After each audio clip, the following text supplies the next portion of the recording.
Dropbox. Thank you. All right, great, yeah. You're good. All right. Good evening, ladies and gentlemen. Welcome to the 9th regular meeting of the Mount Laurel Township Zoning Board of Adjustment for the year 2025. The meeting is now called to order. If everyone could please stand for the Pledge of Allegiance in a moment of silence. Pledge allegiance to the flag of the United States of America, to the republic one nation, under God, indivisible, with liberty and justice for all.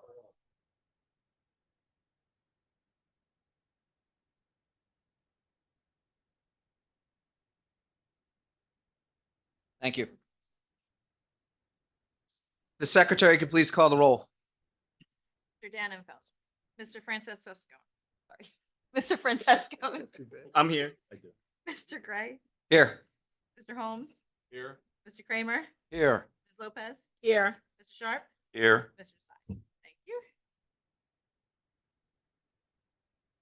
All right. If the secretary could please read the open public meeting notice. Notice of this meeting has been provided in accordance with the law by posting a copy of the annual notice on the bulletin board at Town Hall, filing a copy of the annual notice with the clerk of the Township of Mount Laurel. All right, hang on. Filing a copy of the annual notice with the clerk of the Township of Mount Laurel. Okay. Emailing a copy of the annual notice to the Burlington Record. All of these postings, filings, and emails have taken place on the 22nd of January, 2025. All right, ladies and gentlemen, it is the procedure of this board that every applicant is limited to 1.5 hours to present their case, and that does include the public portion.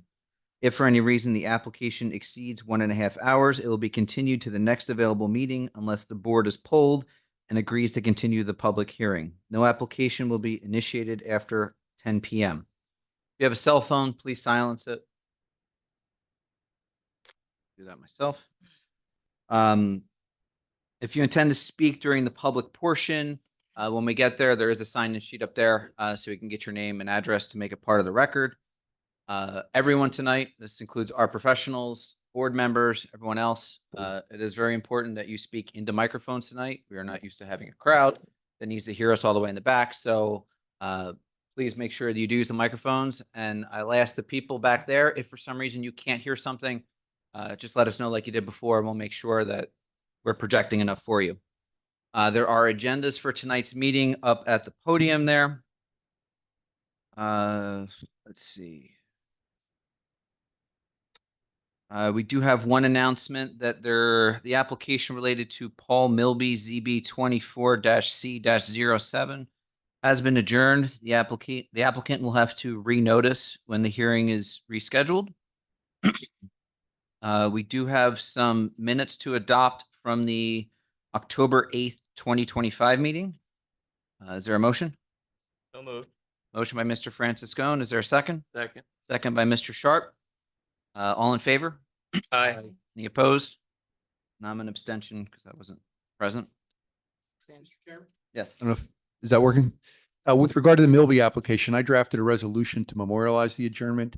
And the resolution presumes that the meeting is adjourned to December 3rd, unless there is an amendment to the application, in which case the applicant has agreed to renotice. And so I would ask to memorialize that adjournment by adopting that resolution. And I believe that's resolution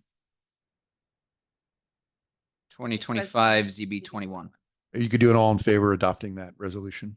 Okay, we'll do that right after ZB 20. All right, next we have Resolution R 2025 ZB 20, Michael Gallant, ZB 25-C-15. Is there a motion? So moved. Motion by Mr. Franciscone. Is there a second? Second. Second by Mr. Sharp. All in favor? Aye. Any opposed? And I'm 2 abstentions. 3. 3 abstentions. Mr. Kramer. Mr. Kramer too. All right. Next, we have Resolution R 2025-ZB 21, Paul Milby.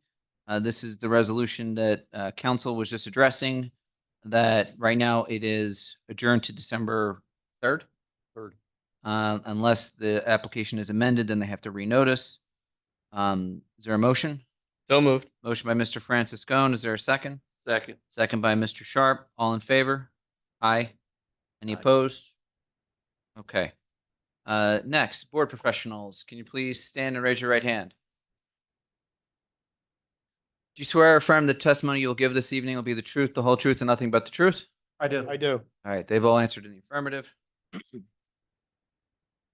I know we have our usual complement, Mr. McVeigh, we have Bill Long, we have Jay Petrangelo, and we have Fred Quirk.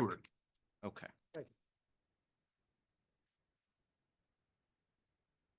All right. So the first application before the board, if the secretary could please read that application. Ronak and Ruchi Gore is zoning board number 25C14 at 17 Hilltop Drive. It's block 807.02, lot 17, in an R3 zone. The applicant is requesting a bulk variance from section 154-144 to allow a fence 10 feet from the side yard property line adjacent to Autumnwood Lane.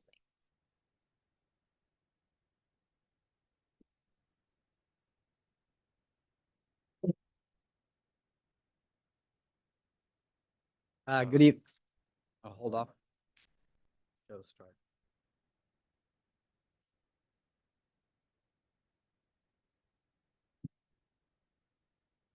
There is one up there already. Oh, is that the? We'll let you. I think we can share.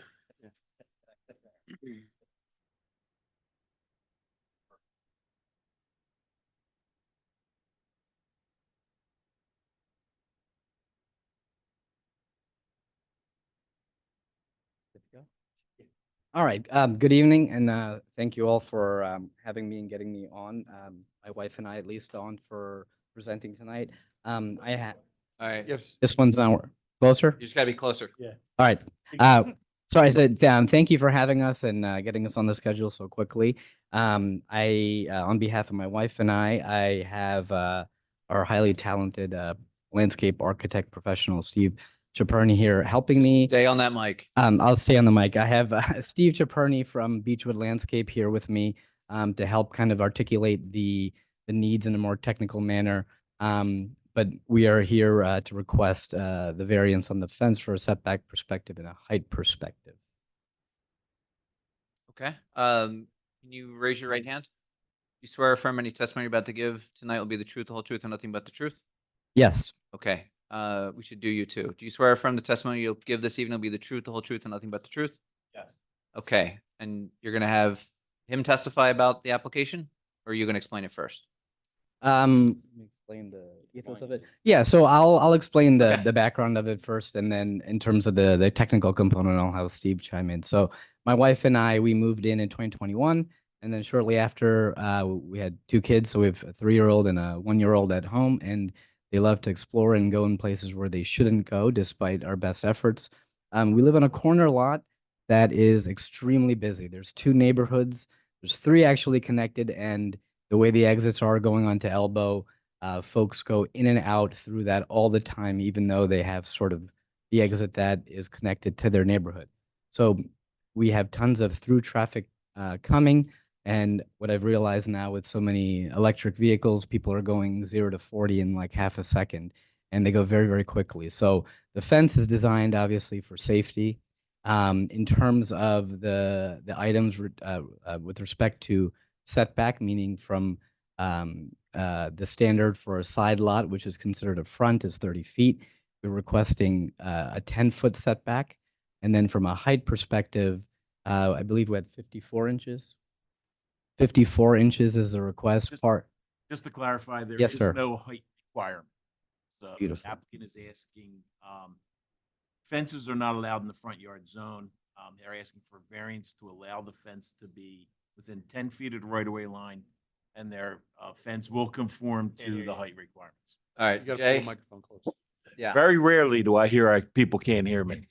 So, the only variance that's necessary is to allow the fence to be within 30 feet of the right-of-way line.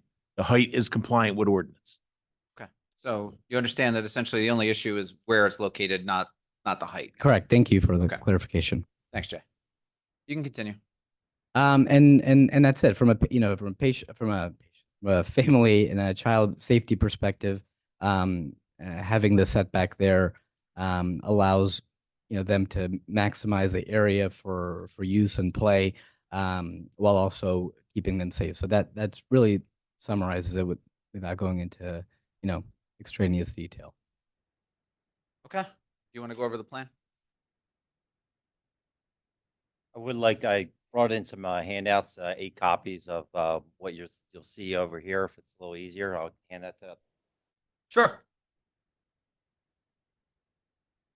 Do you have this, Susanna? No. Okay. This is Mavis. Jesus. I mean, well, I don't know. I don't know what it is. All right, thank you.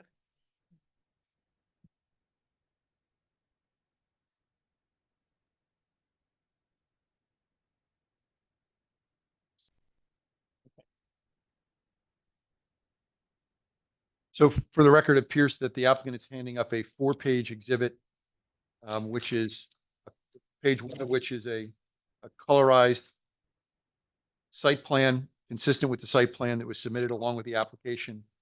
The second page is a black and white site plan with additional detail.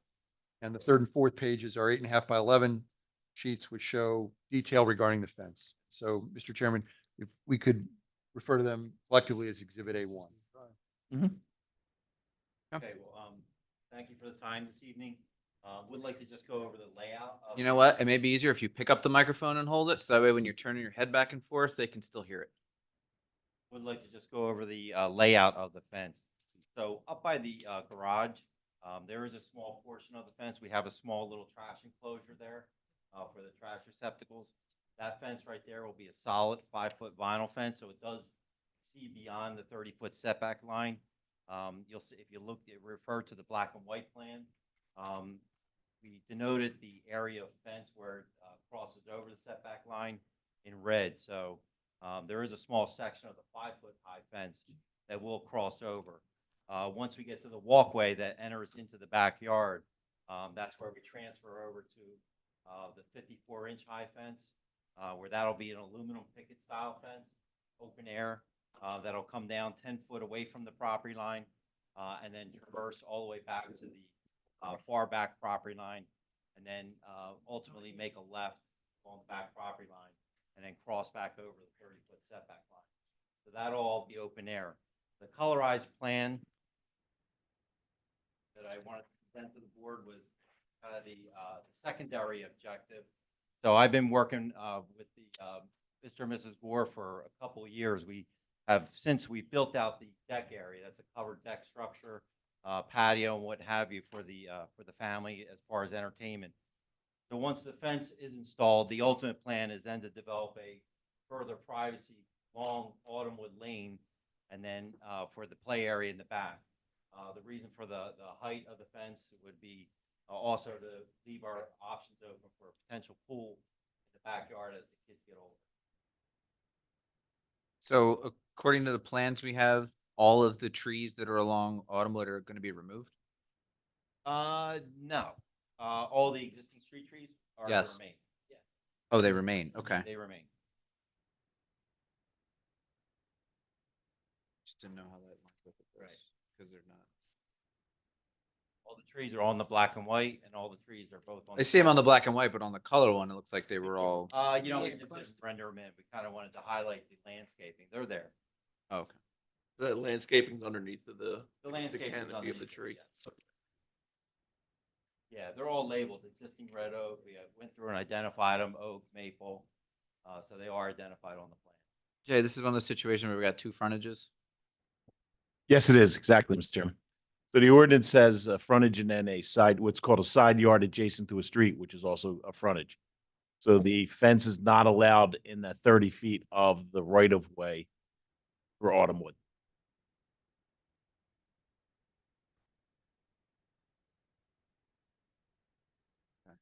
And then.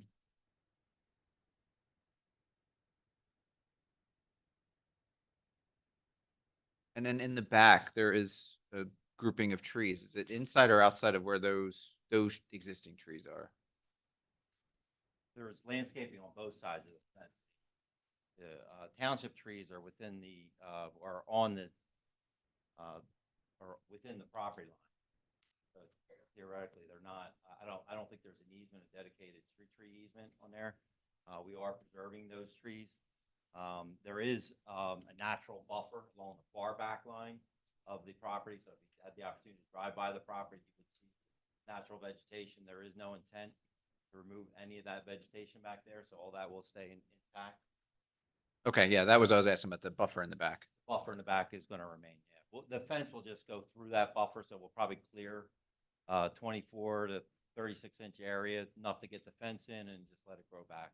All right. Any board members have questions? Yeah, what's the distance between the fence and the, like the oak tree, the existing oak tree, existing red oak, existing maple? Like how close are you to the We're root? probably about 3 to 4 feet. You're outside of the root ball of those trees? Or you, We'll make sure that the posts don't Right. impede. I mean, there's 6-foot sections. We'll make sure that the posts don't impede the root ball. I mean, you're digging a small, I mean, the posts are 2 inches by 2. Okay. So there might be some minor disturbance to the peripheral roots, but I don't think anything. The trees are about a 10 to 12 inch DBH rate. Alan? Yeah, the fence, when it comes to your neighbor, is it running up to their fence?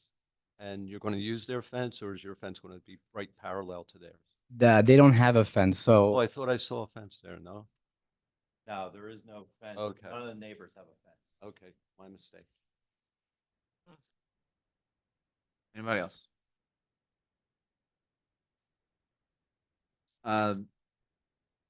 Jay, is there any issues with it being within 10 feet on that side on the corner, the way it's set up? I had looked at it, Mr. Chairman, and I don't anticipate any issues with the 10-foot setback. It's also a picket fence, so you can actually see through the fence if somebody's walking on the sidewalk. I don't believe there's going to be any site visibility issues from the fence. I did notice with the new rendering that there is some landscaping proposed adjacent to the sidewalk.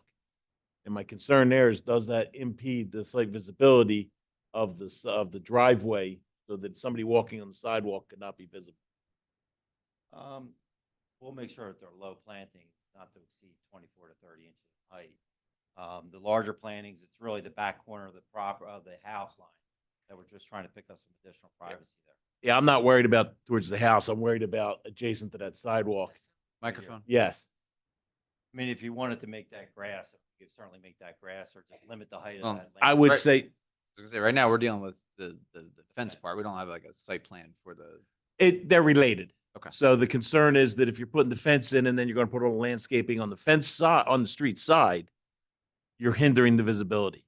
And I would just say that the shrubs should be no more than 24 inches high. is that something that the two of you could work out as a condition of this? If the board is satisfied, I would, yes. Yeah, the landscaping is next phase. We're not even contracting that. You could certainly put that as a condition on the application. That's what I was going to say. Add to the condition that, that there's no tree or no shrubs greater than 24 inches within the site triangle of the driveway. Okay, Other than that, I had no concerns, Mr. Chairman. all right. Is there anyone from the public that wishes to speak about this application? Okay, we'll close the public portion.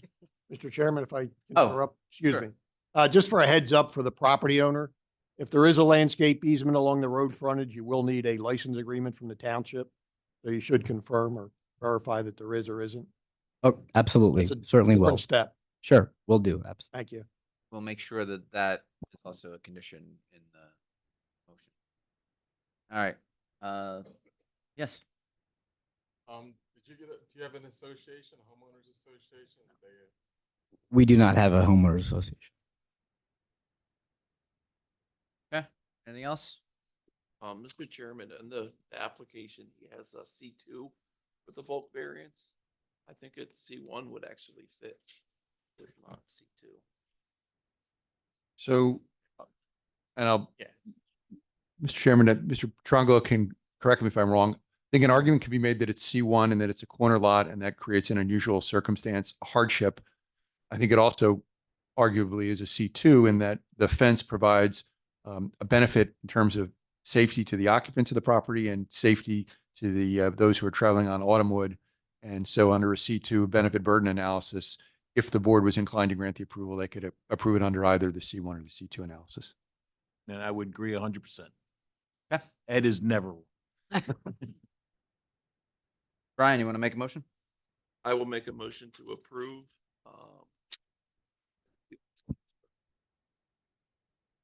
ZB 25C14. Okay, is there a second? Second. Motion by Mr. Sharp, second by Mr. Francis Scone. Roll call? Mr. Sharp, I approve. Vice Chair Francis Scone, I agree. Ms. Triiner, I approve. Ms. Lopez, I approve. I agree. Mr. Holmes, Agree. Chair Gray. I agree. Thank you. All right, thank you. Thank you very much, the board. Appreciate it. Mr. Gord, tomorrow I will send you a memo of approval and I'll also give it to the zoning officer. All right, so if you can MLS go ahead- operating wants to get set up, You can go ahead and submit for permits whenever you're ready. Okay? Alrighty.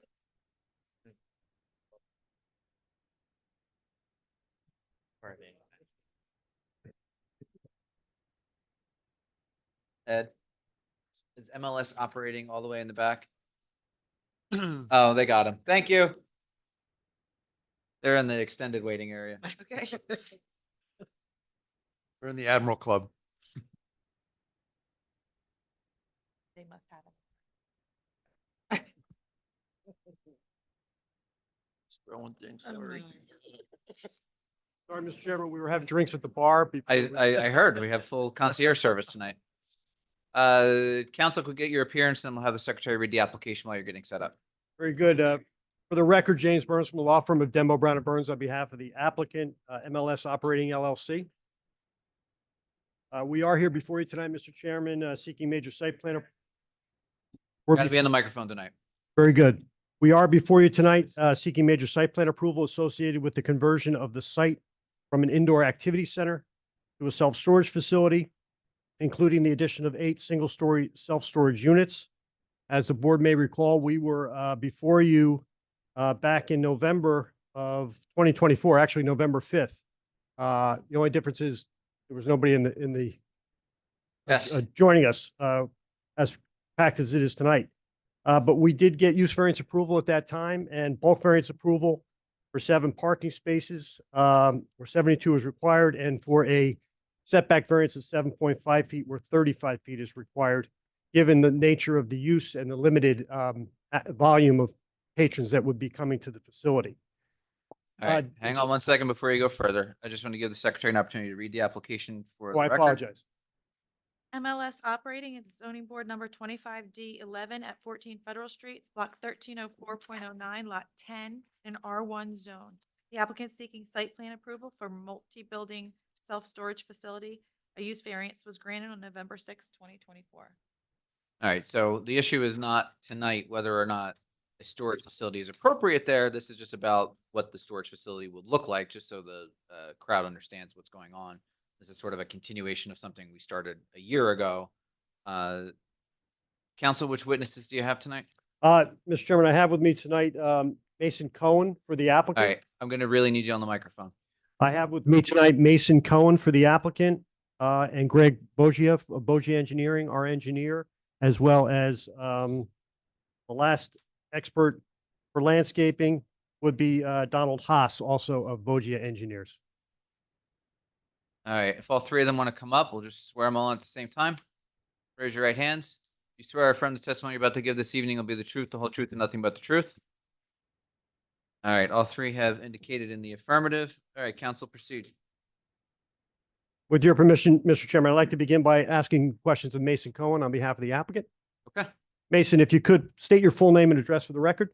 Mason Cohen, 53 Oakview Ave, Cherry Hill, New Jersey, 08002. And what's your position with MLS Operating LLC? I'm the president and decision maker, principal of the project. And we are here tonight requesting site plan approval after receiving use variance and bulk variance approval from the board a year ago, correct? Correct. I gave a brief introductory statement. Was my statement true to the best of your knowledge? It was. And is it your intention to comply with all the terms and conditions of the resolution of approval R 2025 ZBA 15A that memorialize the granting of the use variance approval and the bulk variance approval from 2024? Yes, it is. Can you confirm that the proposed hours of operation for the storage facility will be 7 a.m. to 10 p.m., Monday through Sunday? That is correct. And that's consistent with the testimony that was provided at the time of the use variance approval, correct? Correct. Can you also confirm that consistent with your planner's testimony, Mr. Miller, back in November of 2024, that there'll be approximately 1 to 2 employees associated with this self-storage use, Correct. and that you anticipate 1 to 3 visitors on site at any given time? That is correct. And for the record, the proposed self-storage facility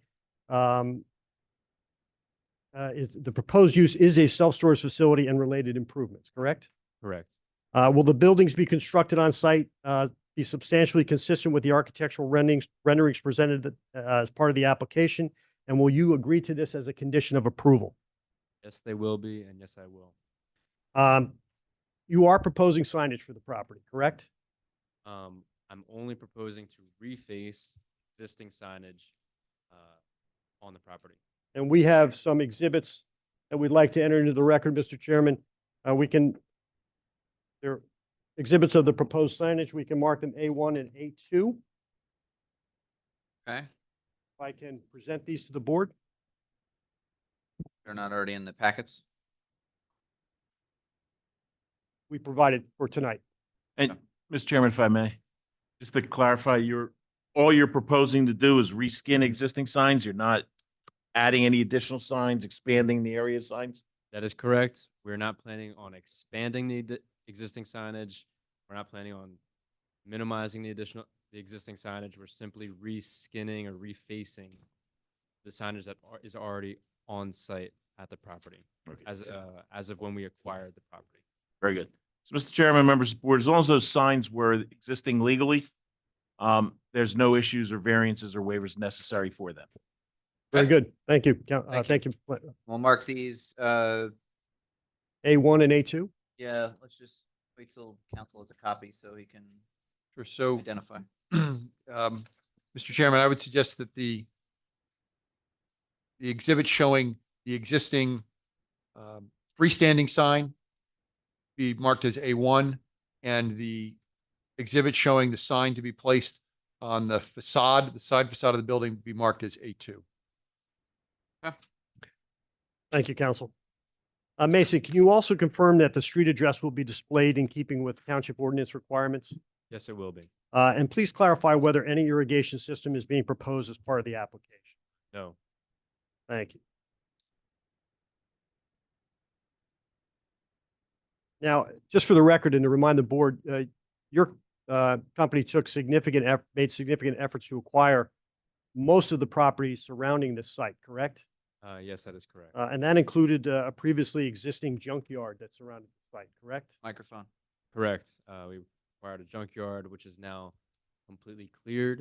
It's no longer in use as a junkyard. It is, as of right now, it's essentially an open parking lot with grass growing there. And the rest of the property besides the junkyard were residential houses, correct? Correct. It was your intention and you carried it through to remove that junkyard use for the benefit of not just obviously your site, but also for the surrounding properties, correct? Correct. The only lot that you were not able to acquire was lot 4, correct? Correct. And that is currently being occupied by an HVAC business, correct? That is correct. Yes. But Can't hear? Oh, okay. When we get to public comment, then you can come up and speak, okay? But again, the pre-existing junkyard has been cleared, and that represented a substantial improvement to the neighborhood, correct? Yes, it did. Fair to say that the proposed self-storage use would be a significantly less intense use of the property as compared to what was an athletic center? Yes, a significantly less intense. And in fact, you went around and met with neighbors prior to the use approval to explain the application and get their feedback on the proposed use, correct? Yes, I did. Correct. And is it your position the applicant will continue to work with the township and the zoning board professionals as relates to meeting all conditions and requirements of the use approval and any approval that's granted here tonight? Yes, I will. I have no further questions for Mr. Cohen. Okay, next witness. Very good. Next witness, Mr. Chairman, is Greg Bogia of Bogia Engineering. Good evening. Greg, if you could state your full name and affiliation for the record. Rick Boja, business address 1340 Penn Ave, Wyomissing, PA. And you're a licensed engineer in the state of New Jersey, correct? Correct. And is your license in good standing? Yes. And please advise the zoning board of your education and your experience in appearing before planning and zoning boards in the state of New Jersey. I graduated college in 1989 with a BSCE for civil engineering.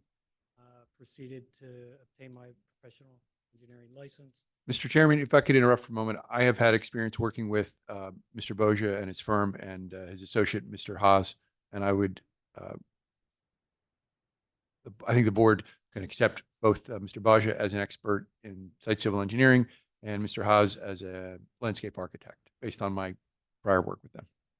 Very good. Thank you, council. We will do that. Greg, if you could just please remind the zoning board where the property is located and what uses currently surround the property. It's 14 Federal Street, Mount Laurel Township, Burlington County, New Jersey.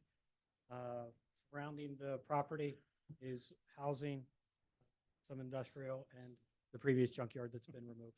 And can you confirm that the applicant now owns all of the property surrounding the subject site with the exception of lot 4, which is currently the HVAC business? That's correct.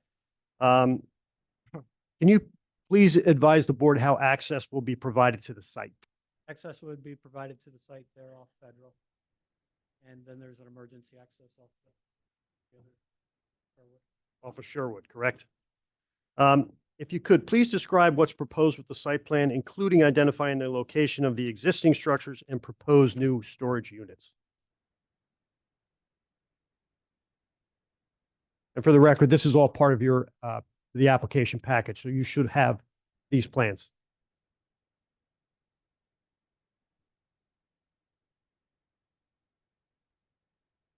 Sheet 5 of 9, it looks like that's what you have up on your screens behind you. Also for the public. All right, pull the microphone out. There you go. And now you can turn. Thank you. As you can see, the existing building, which was the sports facility, is an existing 37,368 square feet approximately. That was existing. Over to the left or the west side of the building, that was the existing stone parking area lot. In the front was the parking lot where most of the patrons had accessed the building where they would park their vehicles. For the proposed buildings, you can see they're basically 20-foot in width and then stacked along the property with an appropriate loading area. And has your office had discussions with the township fire marshal? And have you worked with him in your discussions to try to address his concerns regarding emergency vehicle access, turning radius? Yes, my office has worked with Brian McVeigh. He liked the plan. We showed him the fire truck turnarounds. He noted that it was acceptable. He wanted to have an extra foot or two. That was accomplished and sent to him. So I feel we're in good standing with that. And you'll continue to work with the fire marshal's office as needed, correct? Correct. Is it your position that, strike that. We submitted as part of the application a phase 1 for the property, correct? And has that phase 1 been reviewed by the zoning board's environmental engineer? It has. Did you take any issue with the environmental engineer's review letter of September 5th, 2025? No, it was a good letter, basically saying the site was clean. And for the record, the site is clean, correct? Yes. And you can comply with the environmental engineer's review letter dated September 5th? Yes. Has stormwater management been addressed on the site in keeping with current New Jersey stormwater regulations? Yes. And are you receipt of the zoning board planner's review letter dated November 3rd, 2025? Yes. Do you take any issue with Mr. Petrangalo's review letter? No, everything will comply. And subject to the testimony, which I believe Mr. Cohen hopefully provided in response to that letter, are there any comments that you cannot comply with? No, we intend full compliance. Are you in receipt of the zoning board traffic engineer's review letter dated September 25th, 2025? Yes. Do you take any issue with the traffic review letter? We do not. And you can comply with that review letter in its entirety, correct? Correct. And you're also in receipt of the zoning board engineer's review letter dated October 27th, 2025? Yes. Do you take any issue with the zoning board engineer's review letter? We do not. And you can comply with all the comments and conditions of that letter, correct? Yes. Now, we are before the board tonight requesting two bulk variants, correct? Yes. One is for maximum lot coverage and the other is for a side yard setback of 7.5 feet from Sherwood Avenue where 25 feet is required, correct? Correct. Please advise the zoning board why these variants are, we perceive them to be de minimis and can be granted by the board. The one with Sherwood was basically where there was an existing building in the previously approved plan. We recognized it wasn't memorialized, but that we had shown it pretty much at the same location.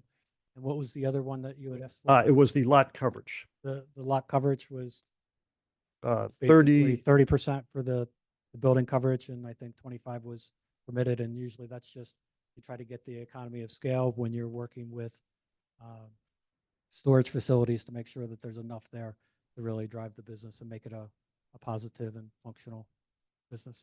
and in your opinion, are the variances necessitated by existing site conditions? Yes, And in your opinion, is the proposed development in keeping with the master plan and zoning ordinances of the Township of Mount Laurel, given the proposed, the approved use and the existing neighborhood? yes, And do you see this as being a far less intense use than the athletic center that we understand and know from the record had some issues with traffic, with volume, with intensity of the use, correct? yes, the traffic would be less than the previous use, and this facility will also help, as it'll be an active business that's open as opposed to the business that closed some time ago. It's always better to have active businesses on properties such as this. And do you see any detriment to the public good as it relates to the proposed variances based on existing site conditions and surrounding uses? No, I do not see any detriment. I see that with this type of owner that's already positive and trying to clean up the neighborhood and make it attractive is a good thing. And is it also a significant benefit to repurpose an existing building?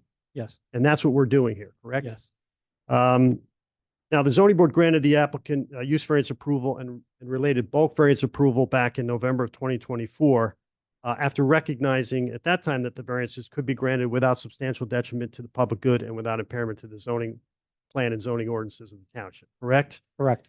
In your opinion, do we meet the purpose A of the municipal land use law, which is to encourage municipal action to guide the appropriate use or development of all lands in the state in a manner that will promote the public health, safety, morals, and general welfare? Yes, Do we also, in your opinion, meet purpose C, which is to provide for adequate light, air, and open space? yes, Do we also meet, in your opinion, purpose G, which is to provide sufficient space in appropriate locations for a variety of agricultural, residential, recreational, commercial, and industrial uses, and the open space, both public and private, according to the respective environmental requirements in order to meet the needs of the New Jersey citizens?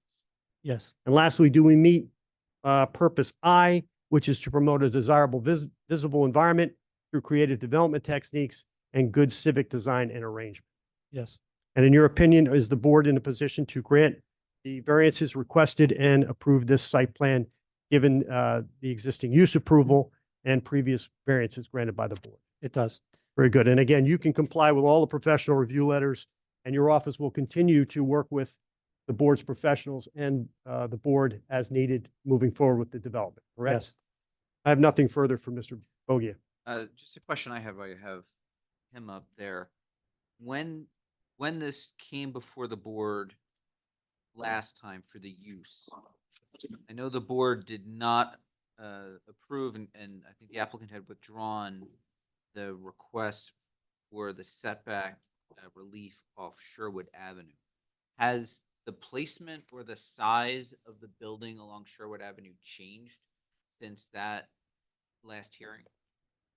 We withdrew it in the sense that the board didn't feel they were in a position to address that variance that night. So that's why we withdrew. We had asked for that relief at that hearing. So at that hearing, we decided to not address that variance and to, as well as the maximum impervious coverage variance, because the board, through the direction, I believe, of your solicitor, felt that those were items that were best addressed as part of a site plan approval as opposed to the use approval. So nothing has really changed with that, correct, Greg? Correct. So this is the same site plan? It's the same site plan, correct? Clarification. Didn't the number of buildings increase as part of this project? Yeah, I believe they did increase by one building. That's correct, Jay. Okay. It went from 6 to 8 on from the use variant to the site plan you're looking at this evening, but the square footage of the buildings remains. So it's just a little different than what was presented to the board at the time of use variance, that's all. Yeah, we Same tried- square footage, more building. Correct. We try to keep the square footage consistent with what was proposed before. And We the just had to rework the impervious building. Coverage is still the same when you added these? It is, Yes. it's actually slightly less. Because the existing site is impervious today, parking lot. And just to answer your question, Mr. Chairman, the setback that was shown on the variance plan was 6 feet, so they moved it 1.5 feet further. So 7.5. this evening. Yeah, I believe that's correct. Originally, we were at 6 feet, and we moved it back in keeping consistent with the other variance that was approved, at the rear at 7.5. And that was approved as part of the use with the parking variances. That's my recollection is that the bulk variance that was granted for the setback when you came in for the use related to the building adjacent to the rear property line. Correct. And that's an existing condition at 7.5 feet. And, And it's been extended because there's a new building there, but that's the relief that was granted. and just to clarify, that since it's a roadway, it'd technically be a frontage. So, but that was specifically granted in the resolution, 7.5 feet along 295. Yeah, but not on Sherwood. Avenue. On Sherwood, that's a new variance. I had scaled it at 6, but if it's 7.5, it's 1 foot better than I thought. And I just wanted to get something clarified. Thought the applicant's engineer had said that there was an existing building in that area. Did I hear that right, or? When you were justifying the variance along Sherwood, I thought your testimony was it was consistent with an existing building. When I mentioned the existing building, it was the main building here. We was Okay, referring to but you're main- not, so that there's no building along Sherwood that is 7.5. Correct. Correct. Okay, so, all right. And you're retaining the existing vegetation in that area to try to offset the impact of that building? Yes. Thank you.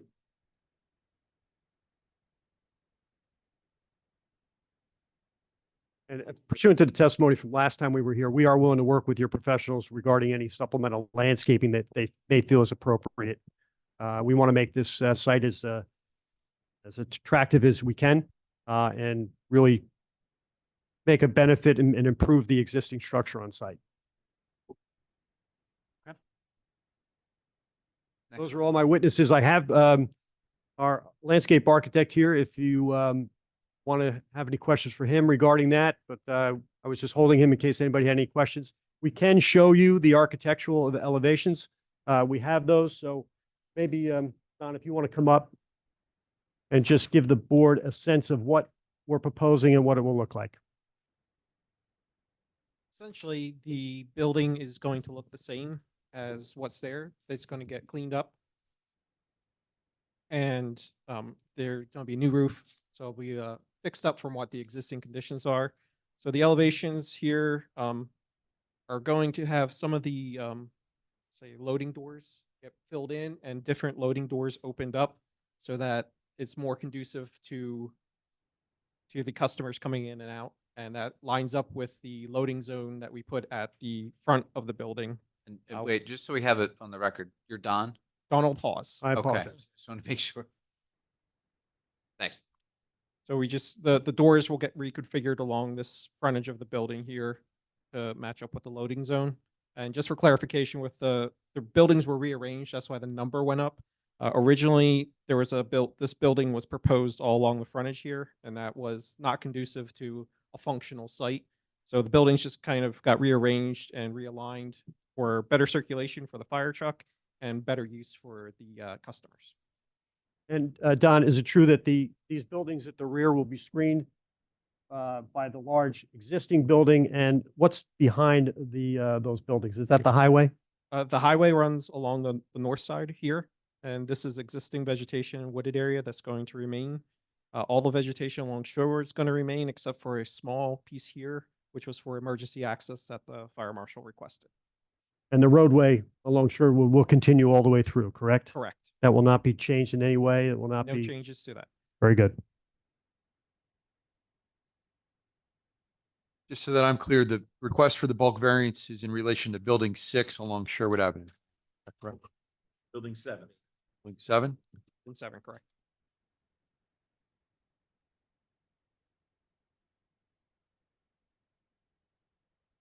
That really is our presentation, Mr. Chairman and Board. It's really straightforward application. It's very consistent with what we had originally proposed after taking into consideration many of the comments from your professionals. As I indicated, the applicant will work with your professionals and will comply with those review letters, which we found to be very thorough, and we're happy to comply with them. All right, well, let's start going down the line. Brian, anything on this one? I heard that they read your letter, they agree with you. Anything else? Yeah, thank you, Mr. Chairman and zoning board members. My report, my last report, most updated report is dated, September 12th, 2025. Since that letter, the applicant has submitted an updated plan dated, 9/22. Try to get on that mic. The applicant has satisfied, in my, September 12th report, comment 1, 2, 6, 7, 8, and 9. They have. based on Brian, the- you got to get on the mic. Based on the most current plan, Thank the you. 9/22 plan, they still have not satisfied the circulation. They have, I did reach out to them to try to get an update yet. I have not received any updates since then. The current circulation plan dated from 9/22 still shows the fire truck not being able to circulate the site. Stay on it. I couldn't hear you for the end of that. Oh, sorry. What was the last thing you said? The, based on the latest, submitted, circulation plan of 9/22/2025, the fire apparatus still cannot circulate the site. It cannot. Correct. Where's the problem? It's, towards the back, where in between building 3 and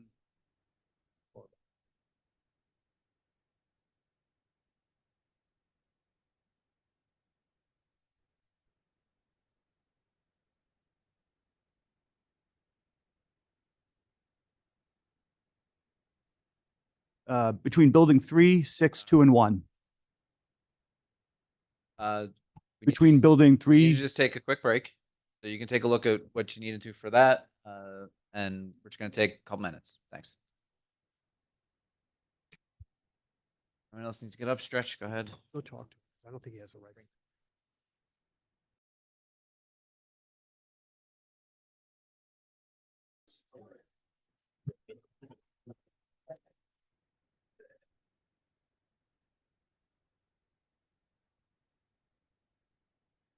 All right, we left off with Well, we- our fire marshal's testimony. I know you had a chance to review. You want to update the board? Thank you, Mr. Chairman. I apologize. I did not review the updated submitted plan until just moments ago. I did not receive it that was submitted today. But Mike, got to be in there. Got to be loud. sorry about that. Based on the submitted circulation plan, it's still a little tight. If the applicant's willing to work with the fire department to improve it, so there's just a little bit more room. We will happily do that with this. He's an easy gentleman to work with. We're happy to do that. Okay. So that will satisfy all my comments. All right, great. Thank you, Mr. Chairman. Mr. Long. Thank you, Mr. Chairman. Our report's dated October 27th. The applicant's engineer indicated they'd agree to our comments. So just a few items I want to address with the board. On page 3 of our report, item 5 talks about the additional buildings, but no additional square footage. And Mr. Cohen's testimony this evening indicated that the intensity of use on the site remains the same as previously approved with the use variance. I had concerns it possibly required an amended use, but apparently not. Item 8, the applicant's engineer spoke about the additional stormwater impacts. Again, slight reduction in impervious surface, so that's always a positive. And then the other remaining item is item 18, lighting. The lighting along the drive aisle from the building along Sherwood is under ordinance. So they need to address that, and they've agreed to do that. So those are the comments in our report that were open in my mind. Board members have any questions? Thank you. Strong vote. Chairman, members of the board, a letter is dated November 3rd, 2025. And as stated, the applicant has agreed to comply with the comments in our letter. The items we would specifically bring up tonight is that I would like to see some landscaping provided between the proposed building 7 that has the requested setback variance. And I'd also like to see some landscaping added around the freestanding sign. There's an existing freestanding sign at the end of Federal there that is, I think, additional, the applicant's proposing to retain that sign, and I'd like to see some landscaping added around that. That Yes, one? sir, that sign. So 1 and A1. Um, And I think the applicant already agreed to that, but. We will agree to the landscaping around the sign, and for the record, I think the breaks are usually beneficial, and we had a chance to discuss that 7.5-foot variance. We believe we can extend that to 10 feet with additional landscaping, which would be subject to review and approval by your planner. So we believe we could do that. If we can get more out of that, as far as maybe going to 12 feet, we're going to try to do that. It all depends on what Mr. McVeigh feels and how it impacts circulation. But we're happy to do that, and hopefully it alleviates any concern the board may have by increasing it that way and adding that landscaping as requested. that addressed those items. I was actually gonna bring that up next, so that's perfect. There was one other additional variance that's necessary. 154, 69B requires a residential buffer whenever a commercial use is adjacent to a residential zone or use. Since this property is actually within a residential zone, buffer is required all the way around the property. Obviously, they don't conform. And even with the existing conditions, they are down to about a 0-foot buffer. Basically existing item, a technicality, and they'll need a variance of that requirement as well. We did see that as a pre-existing non-conforming condition. If you've been to the site, you know that especially along the side, there is a lot of vegetation. There's very little we can do at the rear. It's the highway, but they are pre-existing non-conforming conditions. So we were looking for that variance based on that fact. And the rest of the comments in our letter, they've agreed to comply with. Correct. All right. Next, Mr. Truick. Yes, Mr. Chairman, members of the board, all the comments from the traffic review have been addressed. The open issue was dealing with the fire official, and obviously we've heard that quite a bit, so they're obviously going to work with the fire official, so we have no other comments. He's got no other comment right now. I have no other comments. All right. Is there anyone from the public that wishes to speak about this application? Come on up.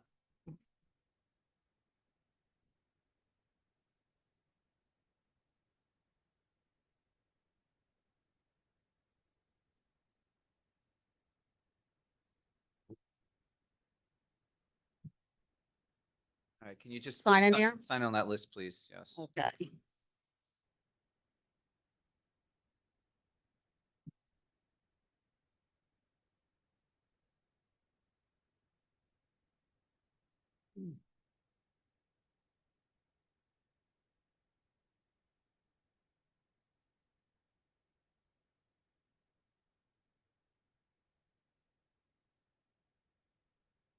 Okay. Okay, do you need to know? Yes, if you can just state and spell your name, please. Just please speak into Sure. that mic. My name is Patricia Murray, Patricia. You said spell it right. Murray. All right, can you raise your right hand? You swear or affirm the testimony you give this evening will be the truth, the whole truth, and nothing but the truth? Yes. Okay, go ahead.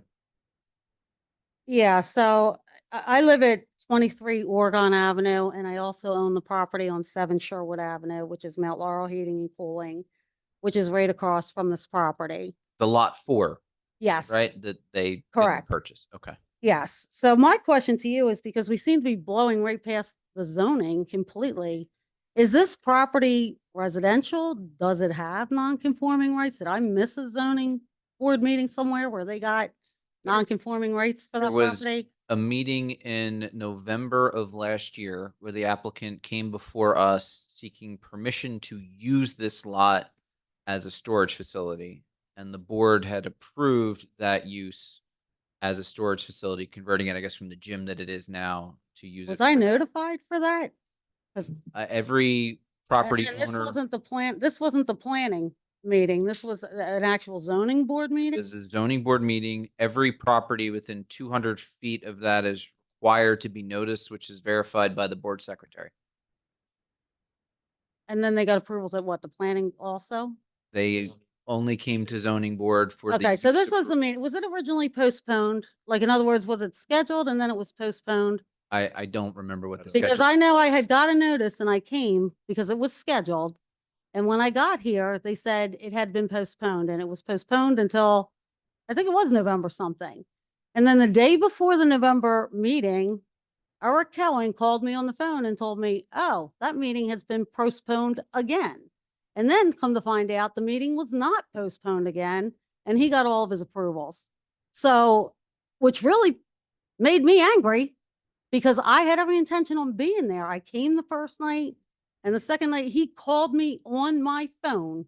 Who and called? Eric Cohen, which is the father of these people owning it, their father. Oh. Called me. I know nothing about any phone calls or things that happened. All right, well, now I guess I'm kind of screwed because basically you're saying they have rights for all this. So that means they're going to be built, it's a residential area. So they're going to be able to build under what? Residential code? Right now, Not commercial code? right now, the only issues before us tonight are the permission to build building 7 within 30 feet of the frontage and the overall size of the building on the lot, as well as the technical issue of the buffer to a residential zone. But because this was already a prior and a non-conforming use as the gym in that area, Right. then So they don't have to meet any commercial code or anything like that when they're building. They can build under residential. The building will have to, building code is different than zoning. No, I The understand Building that, code will but- have to comply, but the standards, they were granted a use variance back in November to allow the use of the public storage. The variance that they need are from the residential standard. Right, I guess the I'm buffer. upset because I actually had to come down here and I had to get non-conforming rights to operate my HVAC business back there.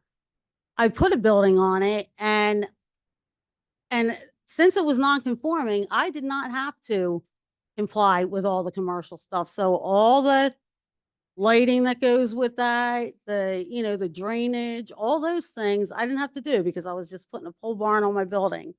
So I'm assuming that they are not going to be required for all that. And what kind of people are going to be in these? I mean, the storage units are commercial people like landscapers and whatnot going to be able to use these? Units? that is not an issue that is before us tonight. All we are dealing with is the building and how far off the road it can be and the size of the buildings, not the use aspects of this has already been determined at the prior board meeting. Wow, okay. Does And You were somebody- you were at 17 Oregon Ave? I am at, I live at 23 Oregon Avenue and I own 7 Sherwood Avenue. Oh, okay, because at the last hearing, 17 Oregon Ave and 34 Oregon Ave came and testified. They were notified. I would have testified. Like I said, I got a phone call from his dad telling me that it was postponed again, and that was intentional. That was shady and it was nasty, but that was 100% intentional. Do you They have did a not prob- want me here for that, and he got me. I should just came anyway. Do you have an issue with them seeking approval to put the building within 7 feet of the other side of the road of where Yes, your I lot do. is? I don't think they should get that stuff back. I mean, What's they don't have to. what's your reason for that? Did you say they do have to put a berm in front of that or they don't? Are they still gonna put the berm there in front have- of the building between the road and me, or is that gonna take it away? You're gonna have 7 feet for them to put some type of residential, whatever, buffer in there. Is there still going to be a buffer? A buffer, yes. Where's the buffer gonna be? They're retaining the existing vegetation that will be between the building. Then they're gonna move the building back a little further and add some additional landscaping between the building and Sherwood. And they said they didn't have to do anything for irrigation, so any water or anything like that, I don't They- have to worry about any. of They that? are not proposing irrigation, so the landscaping they're proposing will be appropriate for not having irrigation on the site. They're not increasing the impervious coverage. There should not be any stormwater runoff issues. So All right, well, Actually, Jay, didn't they testify that they're gonna reduce the impervious coverage by a few feet? It's minimal. Minimal, okay. We get the road paved? Paying Sorry, that's not an issue that we can address. Go for that. Township Council. Thank you. Anyone else wish to speak you. about this application?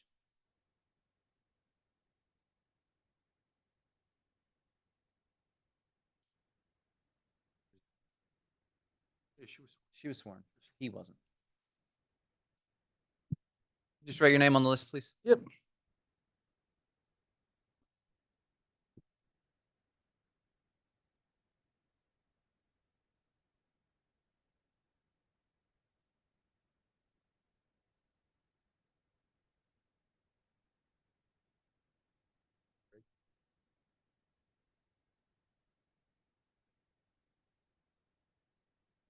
You state and spell your name. Charles Simon, Charles Simon. Can you please raise your right hand? You swear or affirm the testimony you'll give this evening will be the truth, the whole truth, and nothing but the truth? Yes. What would you like to say? I live at I live at 5 Beaver Avenue. You're proposing to bring major commercial business to this lot. It's coming directly through the only access to this property is through 2 residential neighborhood streets. The use was already approved for That's this fine, whatever in use it is. November of last year. I know, and that's The only thing today is Weren't you about here for that hearing? where the. no, I was here. I saw you the night of the meeting. Okay. We spoke. Yeah. I asked if we get re-notified. Nobody was ever re-notified of this meeting. And I spoke to you that night about that. Yeah, I remember. Okay, so that kind of just slid through, and a lot of people wanted to be here, but it kind of slid through. So anyway, this is major commercial business. According And to the only single access to that property is through 2 residential streets that are now thriving. Okay, there's lots of new houses, there's lots of new kids. the testimony of both our traffic expert and their traffic expert was that there would be less traffic going to this than the current gym setup that. Okay, well, currently that's what we're exists. talking about right now, but like Mrs. Murray just said, what kind of storage are they going to do? Because it's important. If they're doing just like they're doing, if they're doing, hold on, they're doing just like they're doing at 73 in Beaver, which is all indoor, and that's it, that's one thing. They already have conditions that they cannot store boats, vehicles, things outside the new storage facility. I think that the applicant can address anything else for what will be stored there, but There's that, gonna be like no truck parking back there, no landscapers can come rent and then run their businesses out of there. those issues would have already been addressed with the use, but I'll let the applicant address. Okay. And for the record, the condition imposed in the resolution authorizing the use, condition 3 is that there will be no outdoor storage permitted, including but not limited to storage of vehicles or boats. Yeah, as the signs indicate, this is going to be a Cube Smart. This is going to be a self-storage facility where, parents may bring their kids' college stuff and put it in storage. It's California to New Jersey. Crazy, but if they do. All right. Yep. Now, the 53-foot moving tractor trailer, how's he going to get down them 2 residential streets? Because right now, when it was a junkyard back there and it was everything else, when the trucks were coming in and out for the junkyard, they were running over. You got to get on the mic. I know you're speaking loud, but they need to hear you in the back. When it was a junkyard back there, there was, tractor trailers coming in and out of that property, which the new usage, there will be tractor trailers coming in and out of that property. They're running over the curbs of neighbors' yards. The applicant will respond to that. Just to address your concerns Mhm. respectfully, the junkyard was a separate parcel, separate property. It's not. I'm just using that for instance, And- when that was there and tractor trailers were coming in and out, We purchased. there that- was getting damage done to the properties coming in and out. We okay. purchased those properties bordering ours, Mhm. and we removed the junkyard completely Right. as to better the neighborhood. Right, you bought that property. Also, What we about the did- property on the corner of Beaver Avenue and Federal and Oregon Avenue and Federal? Yeah. So when the tractor trailer screws up and they come from Church Road up Oregon We- and we try to make a bought- left in there, they're going to be tearing neighbors' properties up. We I do want to hear it. Go ahead. We bought a those second. properties to stop that. Mhm. The self-storage facility Cube Smart that is going to be at this property is very much related to more so residential Okay. self-storage. The units are relatively small. They're not suitable for commercial people like landscapers or anyone bringing machinery. There's no outside storage on site. The buildings that we're referring to are outside of the existing building, but they are indoor storage facilities as well. And also, just to address your concern with traffic, the building is currently, I suppose, able to be used as a gym. It's been vacant for the past, I guess, couple of years, but that doesn't mean that that traffic wouldn't apply if it was a gym today. Okay. So we're trying to better the neighborhood by bringing the most uncumbersome and the smallest possible effect to the neighborhood as possible, which is self-storage. Even if we were to put up residential buildings, it'd be more traffic than self-storage, as discussed in our previous meeting with the traffic engineer. All I can say is I've been through the meetings for Lifetime. I've been through the meetings for Walmart. I've been through the meetings for the other facility. And they always say, it's not going to be any traffic. It's not going to be any inconvenience to the neighbors. And it always is, every single time. And then we're told at these meetings, hey, put up signs. If there's a sign, we can enforce it. And it's never, ever enforced. So Okay. all this will be approved, and yet we will still be suffering from this commercial traffic coming through residential neighborhoods. All right, sir, the use was already approved. This was just about the setback. Well, If the you have usage anything to got say about the approved from- setback, then It was pretty shady how the usage got approved, in my opinion, we, because we were here for the meeting and it was postponed, and then nobody was re-notified. the requirements for re-notification are verified by the board staff. I don't know what else. It was announced at the meeting. It It's was always announced. announced. So when the meet, Well, there was no meeting. whenever, It couldn't have been announced at the meeting. Whenever it was Because there was originally no supposed to meeting. come forward, it would have been announced to be moved to Correct. another I meeting. walked up to the door for the meeting, and all the board is leaving. I talked to them in the parking lot. There was no meeting. There, what happened was, I'm sorry, just to clarify what he's saying, is the meeting finished. It was, I don't know, whatever. it was a faster time. meeting. It was a faster meeting and we were exiting. And We were showing up on time for that meeting, So I and understand. we the user got to the experience door is on happening, time, but- and everybody was leaving. So that's my point. All right, Thank thank you you. for your time. Anyone else from the public about this application? All right, we're going to close the public portion about this. Any board members have any questions or comments? Yes, Alan. One, yeah. I don't think I was here for the first meeting, so I'm just wondering, first, the building unit, it's temperature controlled? The main building, the currently existing building, will be temperature controlled, yes. Okay, my question is, it looks like counting up all the storage units on the plan, there's probably about 300 units. So my question, I guess, to you, Jay, would be the parking for 7, 8 spots. Is that enough? Alan, that was already addressed at the last meeting. And- That parking part was already done. I wasn't here. And Okay, but I'm just saying it's already done. But I'm It's- just asking. It's not before. Yeah. us. Okay. It was addressed tonight as well by testimony from the applicant. He indicated 1 to 3 visitors at a time, 1 to 2 employees. So you do the math, that's 5 people on site, 7 spaces. Couldn't be an issue. Okay, even with It- the 300 units. it is not uncommon with this type of use. Okay. This is not uncommon. And it was fully reviewed by the traffic engineer at the time. They agreed with the parking calculations. And like I said, these storage facilities tend to be the most innocuous uses. Okay. They're not like a store building or something like it where you have constant traffic coming back and forth. Here you get somebody come maybe once or twice a day, a couple times a day. Anything else? Someone like to make a motion regarding the application? Mr. Chairman, I'll make a motion to approve ZB 25. In the mic. I'll make a motion to approve ZB 25 D11 With the condition. with conditions as if our solicitor could read back the conditions. So the conditions that I've noted would be that the applicant will work with the board's staff regarding landscaping in general, and in particular, landscaping selection around the freestanding sign identified on Exhibit A1 and in between Building 7 and the roadway. The applicant will also endeavor to increase the setback, the maximum amount possible without otherwise impairing vehicular access and movement on the site. But it was an, The setback, the applicant will provide a minimum of a 10-foot setback there we go, minimum. and work with us to potentially increase it if they're able to. And the fire official, yes.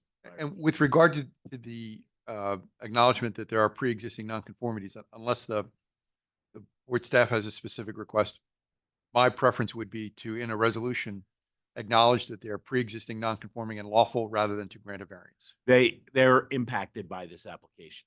So that's why I felt that the variance was necessary. Okay. Any other condition? Anyone? Council, are they as you understood it? That is yes. Okay.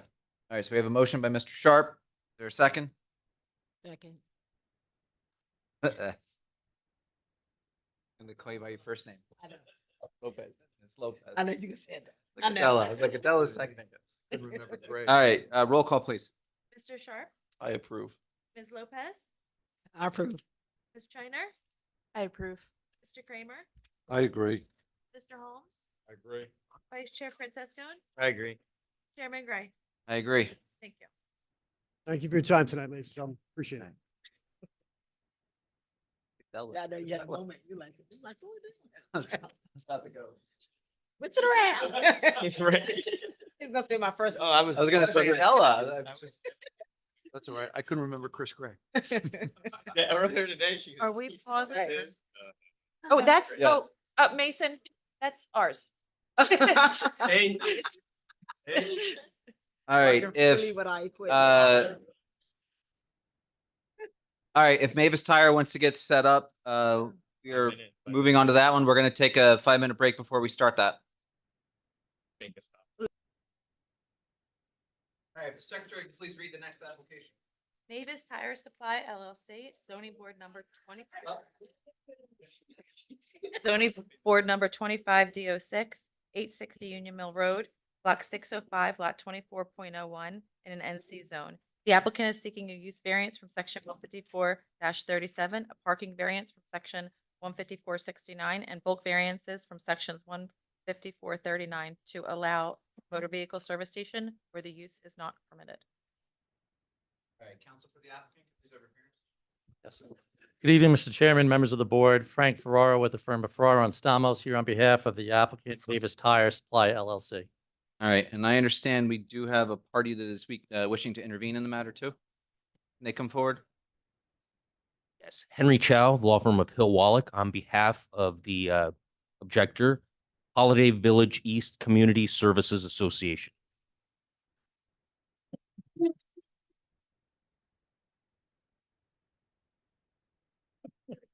I promise this will go so much faster. I feel like the moderator at a debate. If we can hold applause to the end for all the candidates, no applause. Thank you. All right, so we have Mr. Chow for the Holiday Village East. All right, anyone else? Okay. So we are going to proceed with Mr. Chow as representing the interveners, and then counsel, if you want to proceed, go ahead. Sure. Mr. Chairman, just briefly, opening, as you indicated, this is an application for use variance, bulk variance relief, some design waivers and site plan approval. Mavis Tire is is the largest independent tire supplier in the country, over 2,000 stores, many stores in the state of New Jersey and beyond. They are proposing a new store at the Town Square Center, which is located, as everyone knows, at 86 Union Mill Road within the neighborhood commercial zone. The location, as our engineer will testify to, is the abandoned bank building that is within the shopping center. It's Mavis's proposal to revitalize the property, knock down the bank building, install a new Mavis tire facility, improve the parking, circulation, the landscaping, the lighting, everything that goes along with the new facility. As you indicated, we do require a use variance. In our application and in the township's ordinance, the closest category, closest definition to a Mavis Tire store is a motor vehicle service station. In the definitions, it also says see also gasoline filling station. So that is the nature of the use that's noted in our application. However, the Mavis Tire store tends to be a less intrusive use than a full-blown motor vehicle service station. In many municipalities, there are definitions in the code specifically for such uses. Typically, they're called a specialized automotive service station or something to that effect, something to symbolize the fact that we're not pumping gas at the facility. Not that there's anything wrong with that, but we're not doing that here. We're not making major repairs to vehicles. It's more of a tire retail use along with maintenance-related operations on vehicles. There's no outdoor storage, and there's no, all the loading takes place in the facility, not outside. So what we propose to demonstrate to the board and to the public tonight, that this is a very, very tidy operation. Mavis throughout the country has a standard for operating their stores that is very high. We have them in Cherry Hill, Vineland, a lot of towns where they operate.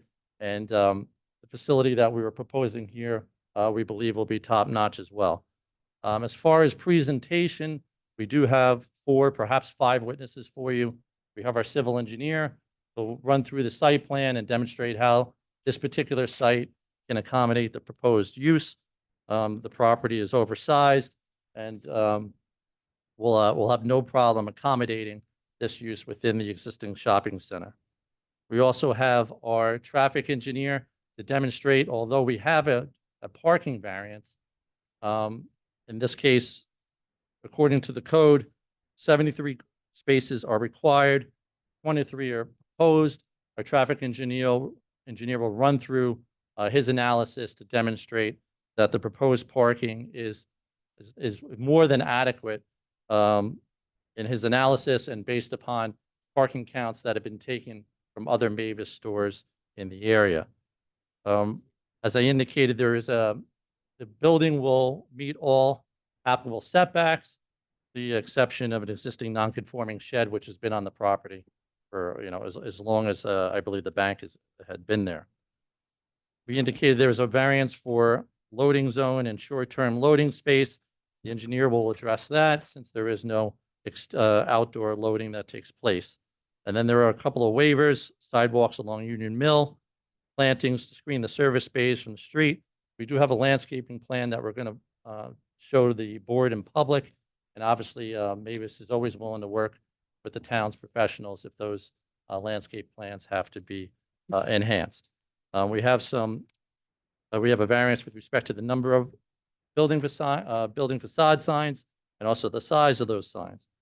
Finally, we have a variance from the residential landscape buffer requirement.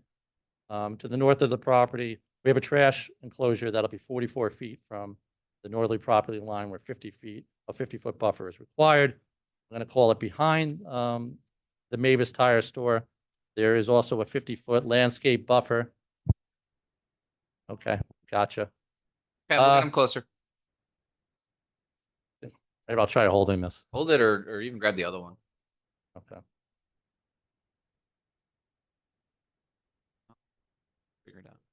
So as I mentioned, we also have a variant. Better? Better. Okay. No applause there. Let's see. So the last one is the residential landscape buffer from a residential zone. Once again, a 50-foot landscape buffer is required. 17.3 feet is proposed to an area which our engineer can identify. It's about 5 parking spaces at the rear of the lot. The building itself, everything will not be within that 50-foot buffer. And we will have landscaping to show the board. So we will also have our architect who will go over the elevations and the signage, and finally our professional planner to review the criteria for the granting of the use variance that's requested and the C variances that are subsumed under there. So that in a nutshell is the application and the presentation that we'd like to dive into, unless there's any preliminary matters, Mr. Chairman. No, who's your first witness? Okay, thank you. First witness is Mr. Rod Ritchie, who is our professional engineer.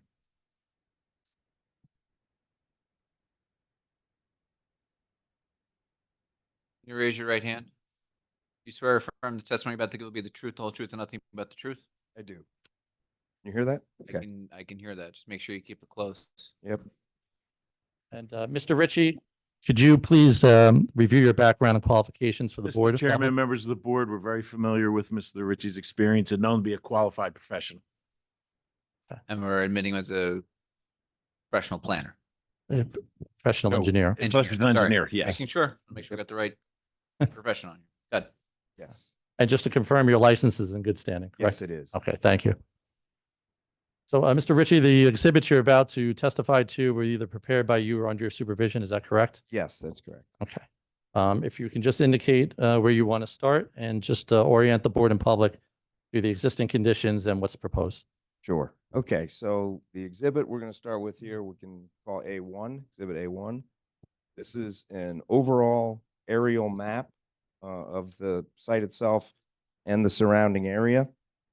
Again, this is 860 Union Mill Road is the address, and it's block 605, lot 24.01. I mean, just generally speaking, this site and the portion of the site is located at the north end of the Town Square Shopping Center. It's north, this area is north of the intersection with Union Mill Road and Elbow Lane. Union Mill Road runs north-south, page north-south. Elbow Lane is down here. And the site, the parcel in question here is at the northern end of that shopping center, adjacent to Morning Glory Drive, is the name of that adjacent road. The overall parcel is 13 acres, which is well above the minimum required lot size for this zone. This is the NC zone, Neighborhood Commercial District. As it was mentioned, this was a former bank building. And as part of this application, we're proposing to demolish that now vacant bank building and replace it with a Mavis Discount Tire Store, along with the other improvements that go along with a new facility, parking area, drive aisles, ingress and egress drives, sidewalks along the frontage of Morning Glory Drive. We're proposing sidewalks there, landscaping, lighting, and signage. The existing development to the south, basically the Town Center Shopping Center, Town Square Shopping Center, is not part of this application. That's not changing. The proposed building is just under 7,000 square feet total, 6,952 square feet to be exact. There is a retail sales area within that building that's 1,482 square feet. And the remainder of the space is to be occupied by 8 proposed service bays. The service bays will face to the west, Union Mill, and to the south, Morning Glory Drive. So this is the general area. Let me flip to the next exhibit, which we'll call A2. How would you describe A2? A1 is an overall aerial site plan. What is A2? So A2 is just zoomed in to the property in question. We're going to call this an aerial overlay, because what we're showing on this aerial is the proposed building, and it includes some dimensions from the proposed building and the proposed parking areas to the nearest adjacent residential unit within the Holiday Village community.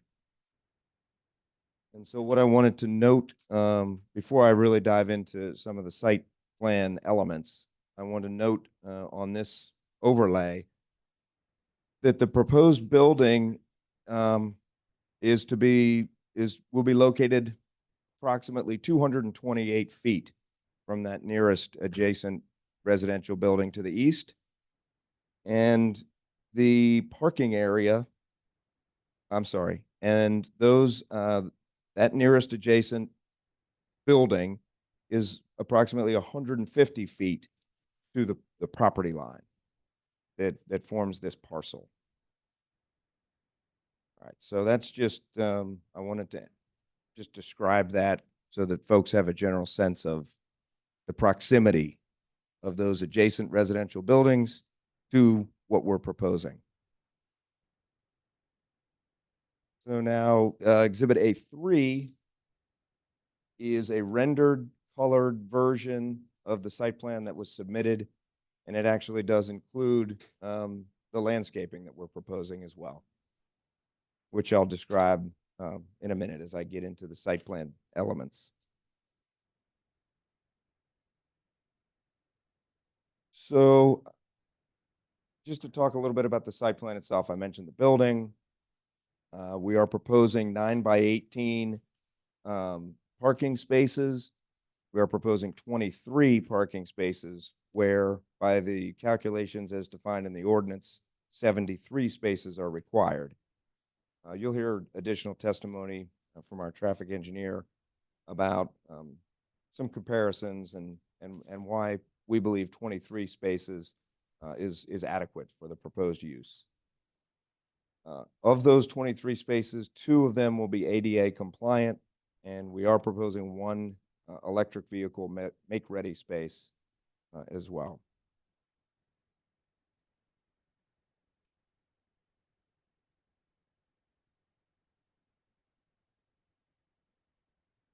Access and circulation to the site is directly off of Morning Glory Drive. We've actually, this is the second iteration of this site plan layout. We originally started with 1 access location, but based on comments and input from the fire marshal, we've maintained the 2 existing access drives that exist there today. So we think it's a better plan. We appreciate the input, and provides for adequate circulation, including trash trucks, fire trucks, and I'll talk a little bit about the loading and deliveries that we expect here on the site, which are, I guess I can jump into that right now. We expect the frequency of new tire deliveries to be by a box truck, about a 26-foot box truck. And those come in once a week.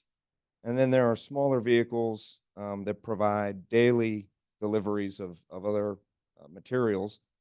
And the loading and unloading of those deliveries will take place inside the building, inside one of those bays. So you'll see we are requesting, I believe that's a waiver to provide a loading space. Is it? Okay. So we are requesting a variance for providing the loading space for that reason. There's no outdoor deliveries. They'll all be taking place indoors. So really no need for it. We do have room on the site, but we just haven't striped a dedicated loading space. We are proposing new sidewalk, ADA compliant sidewalk along the Morning Glory Drive frontage.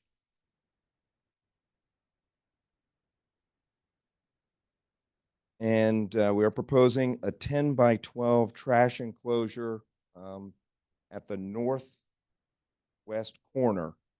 As you can see the lighter rectangle just to the northwest corner of the building. Yep, great. You're using your pointer. Thank you. And that trash enclosure is located 15 feet away from the building. Again, that was a fire marshal comment that we addressed with the layout. The building complies with all bulk standards, including setbacks.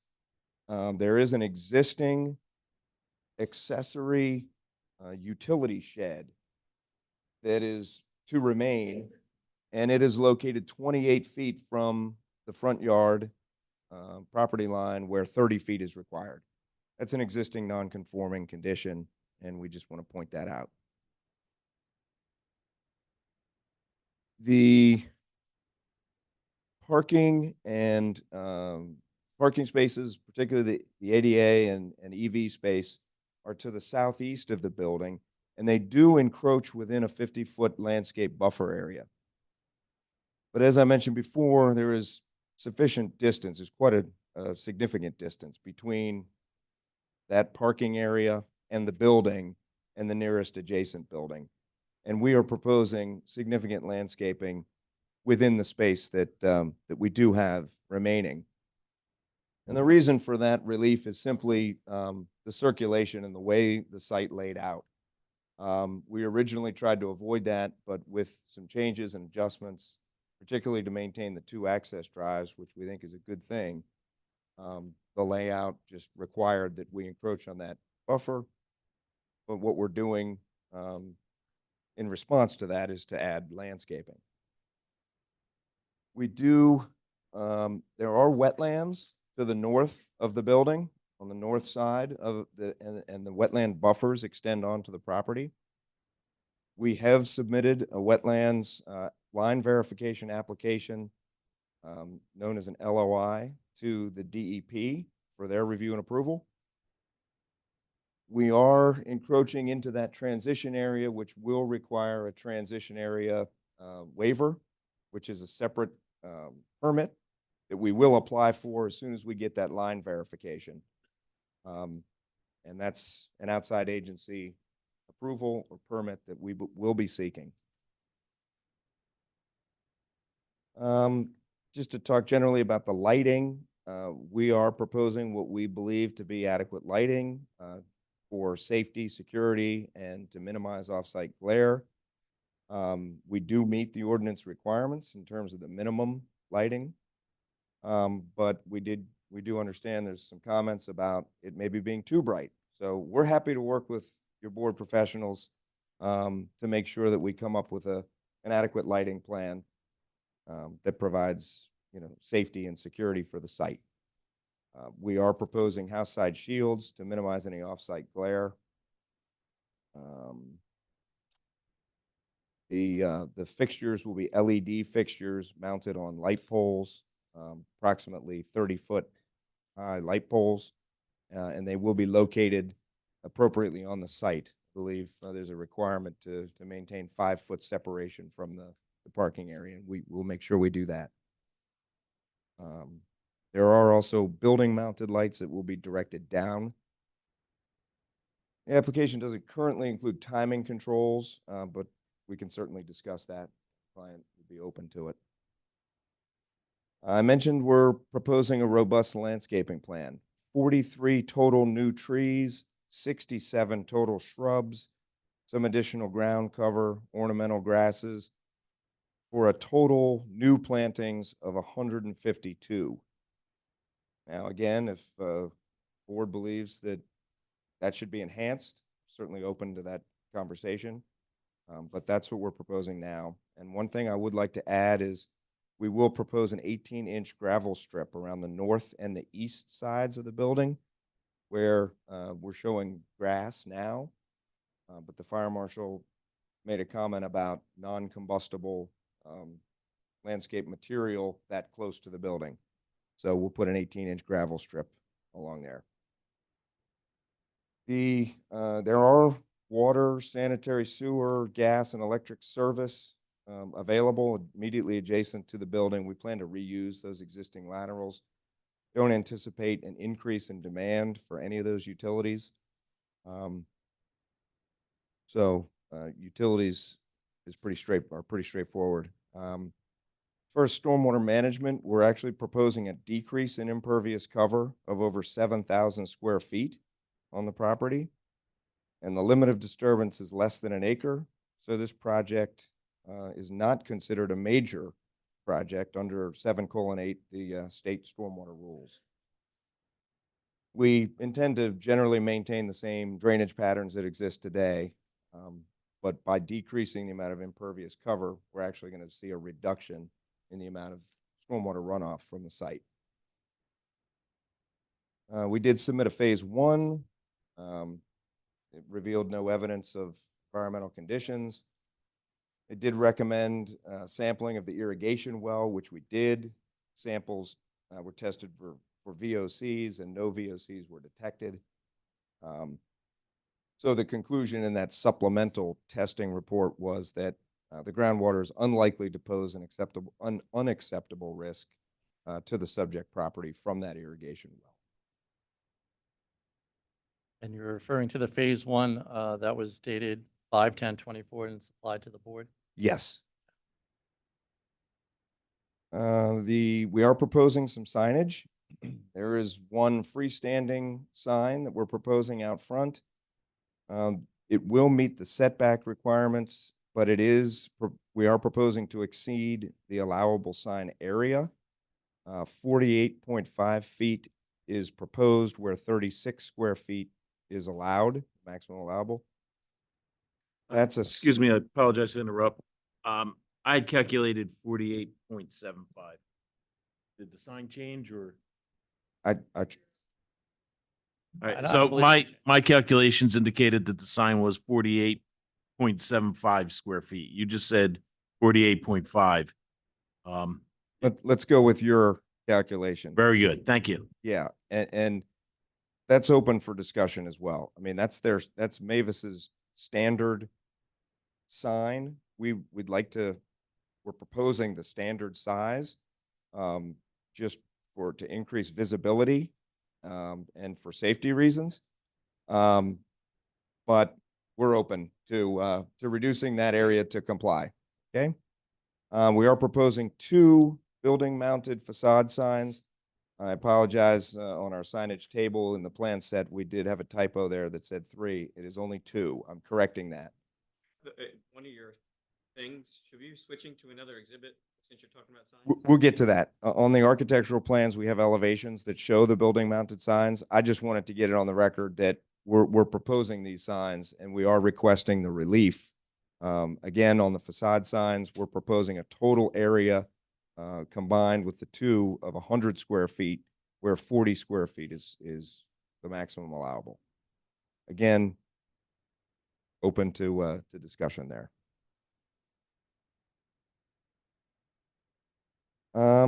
Maybe just mention about the some operational points to make. Hours of operation here are anticipated to be 7 days a week, just based on a typical facility in the area.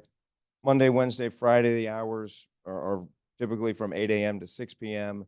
Thursday is the only day that it's open later till 8:30 p.m. And then Saturday is 8 to 5 and Sunday is 9 to 5. Number of employees that would be expected at this facility is approximately 7 to 10. And I mentioned about the frequency of deliveries and how those deliveries are made indoors. I don't know, what did I miss? No more than 8 employees at the site at any one time, correct? Yes. Microphone. Sure. Sorry. Obviously, the design will comply with all applicable building codes, is that correct? Yes. Okay, there'll be, well, the site plan will not result in any odor, glare, dust, or smoke, or any other nuisance, is that correct? That's correct. And from an engineering perspective, do you believe that the site can accommodate this use? Yes. There's enough room on this pad and on this lot for the Mavis store and the proposed parking? Yes. And also the landscaping that we're proposing? Absolutely. I apologize for interrupting. Can you clarify the employees? You had said 7 to 8 employees. You said no more than 7 to 10, no more than 8. 8. What is it? No, 8 at one particular shift. The max on a shift is 8. Correct. Thank you. Yep, no problem.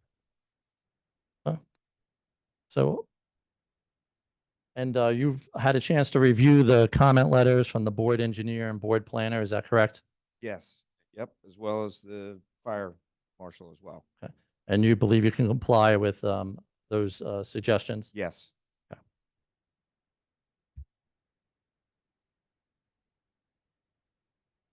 And just to confirm, so the closest parking area to the Holiday Village East is 17 feet from the property line, correct? Yes. Okay. And then from the parking lot to the closest residential unit of Holiday East is 288 feet. That's to the building. Yeah. The distance from the edge of the parking area to that building is about 165 feet. Okay. And in your professional opinion, do you believe that the landscaping being proposed is sufficient to screen that parking area from the view from that residential community. Yes, and actually, it's a great point you mentioned that we've also changed the orientation of these parking spaces so that the vehicles will be, when they're parked, facing north and south, respectively, in that parking area, which is a change from today. The parking spaces that run along the eastern property line and face east will be removed and replaced with this new orientation, which we think is an improvement over what's there now. Okay, thank you. Mr. Chairman, no additional direct questions for Mr. Ritchie. All right, I think I guess it'd be appropriate at this time to allow, well, I'm sorry, Mr. Jeff. May I ask a question? sure. I apologize for, I don't understand when you say, Mike, sorry, keep on him. I don't- It's fine. I don't understand when you say that the loading is inside. Yes. How do you get a 26-foot truck inside that building to load? It backs up, opens the lift, loads, unloads, But the Pulls out. truck is outside. partially. Okay, so the truck is outside in the drive aisle. It'll back into the bay and Yes. unload. Yes. Right. Okay. Let me just Okay. add, if I could add to that, please, Mr. Chairman. A 26-foot box truck is 36 feet long. So which bay does it back into? Because looking at your plan, it appears they're all very similar, that they're, to take a passenger style vehicle. And it's 36 feet long and your drive aisles are 25 and 30. So at a minimum, I want to see a turning movement, because if it's not an easy movement, they're going to park out front or they're going to park on the side. So which bay do they do the loading and unloading? Where are the tires stored internally that would have to be loaded into this truck? So I want to know where that is, because you're saying you're looking for relief of a loading zone. So where is the loading zone that you're proposing internally? That's the question. So my understanding is that they can use any open bay. So I could show you a circulation plan that shows a box truck backing into any one of those bays for a duration of 30 minutes or so, typically, right? So it's a condition that that the site operations people can easily work with, okay?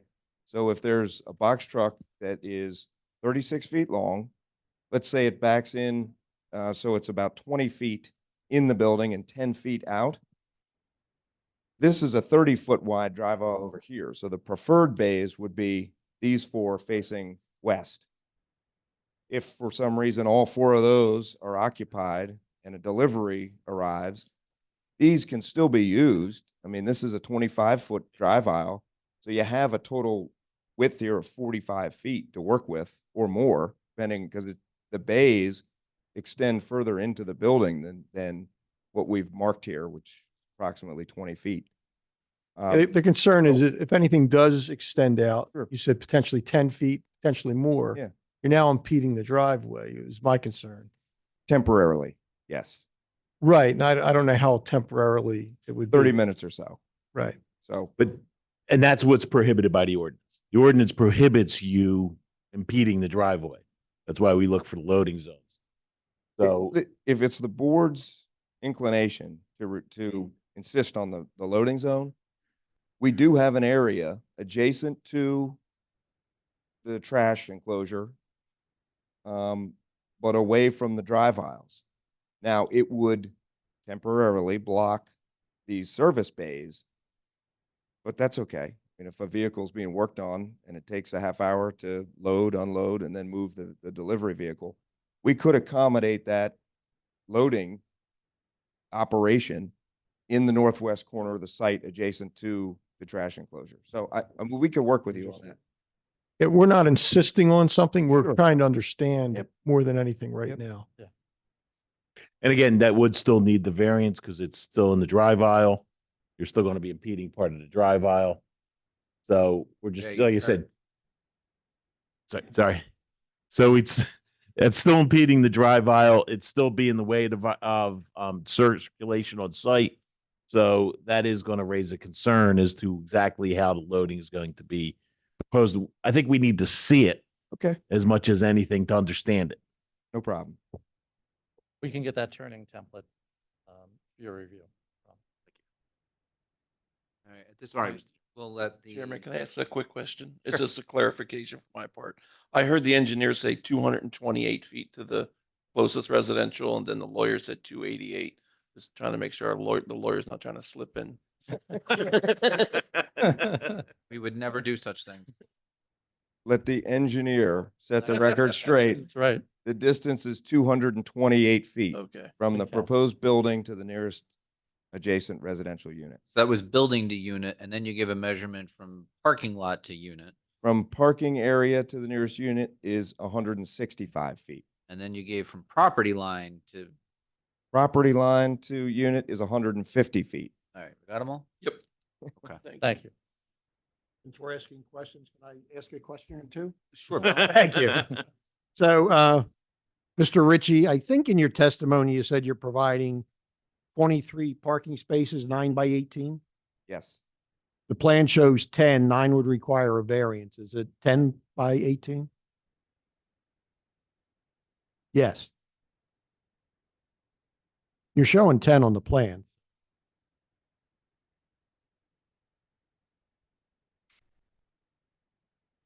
My apologies. It is 10 by 18. Okay, thank you. Just for clarification. And also you said about negative impacts. You didn't mention noise. Can you address noise for the use? Please, please. So, I mean, my understanding is the operations that we're talking about are tire changes, brakes, shocks, oil changes. There's no engine work. So all of that repair work takes place inside the building. And it's my understanding that there is, I mean, listen, they have to meet the state noise ordinances. And so they will have to comply with that. Now, sorry, jumping on that. This is a use variance. It's not a question of does the site going to comply with the standards. It's we need a demonstration, I think, to know what's going to be the impact on the adjacent residential properties to appropriately evaluate the use variance. What would the noise level be from this site? And frankly, as you said, it may be indoors, there may be sound walls indoors. I don't know.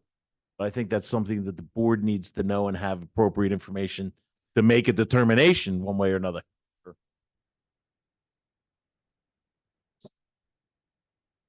We can come back with that information, Sharon.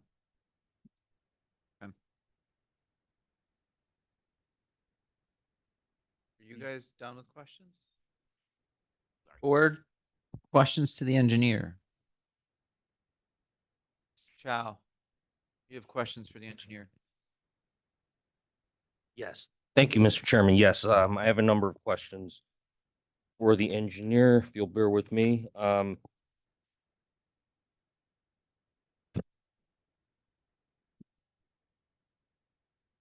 What would be the effect on your ability to develop the site if you had to comply with the 50-foot buffer requirements?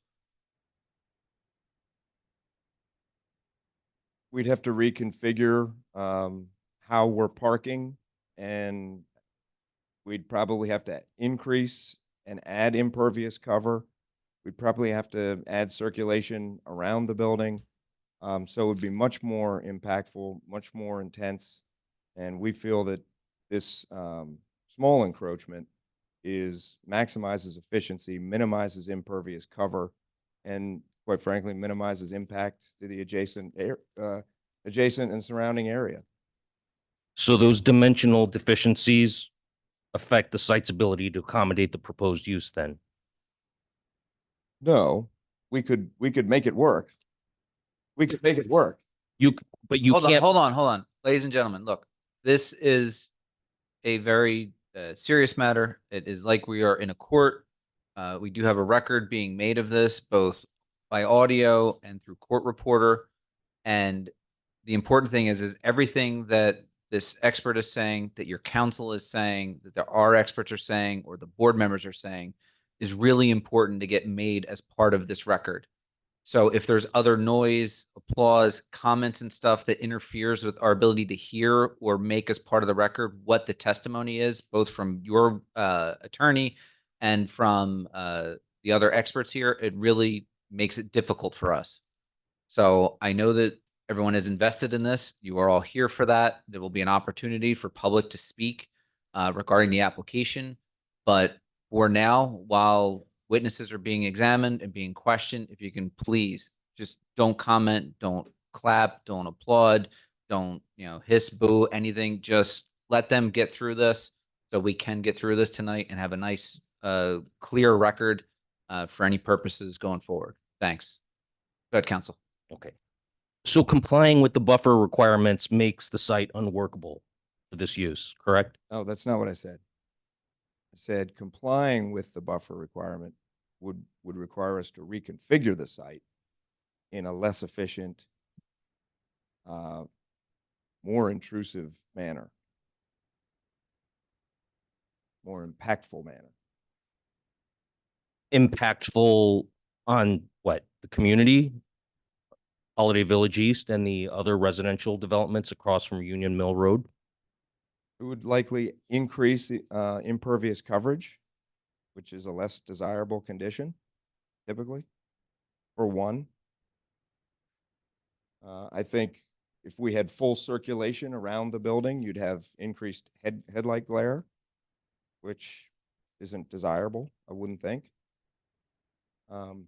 So those are a couple quick answers. Okay.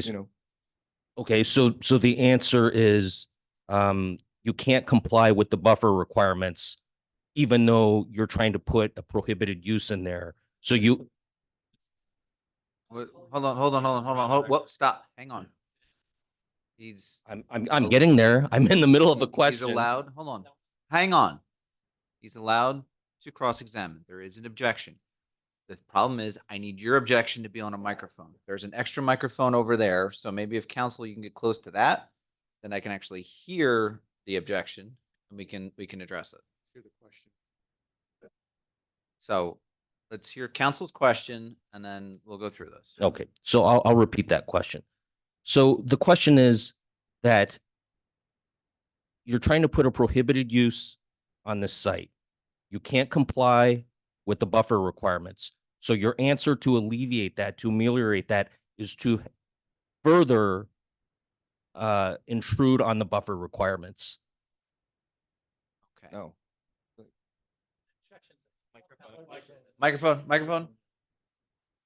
Good on. Is that one even on? I don't even know. There we go. Thank you. Go ahead. I would request that the question be rephrased. It's a compound question. And Counsel, can you break up the question a bit? Yeah, my question is, if you're putting a prohibited use in that zone, wouldn't it behoove you to comply with the buffer requirements instead of further intruding on the requirements and requiring further bulk variances? Not if it doesn't make for a better design. We're seeking the relief to make for a better design. All right. I think we might be beating a dead horse here, so I will move on.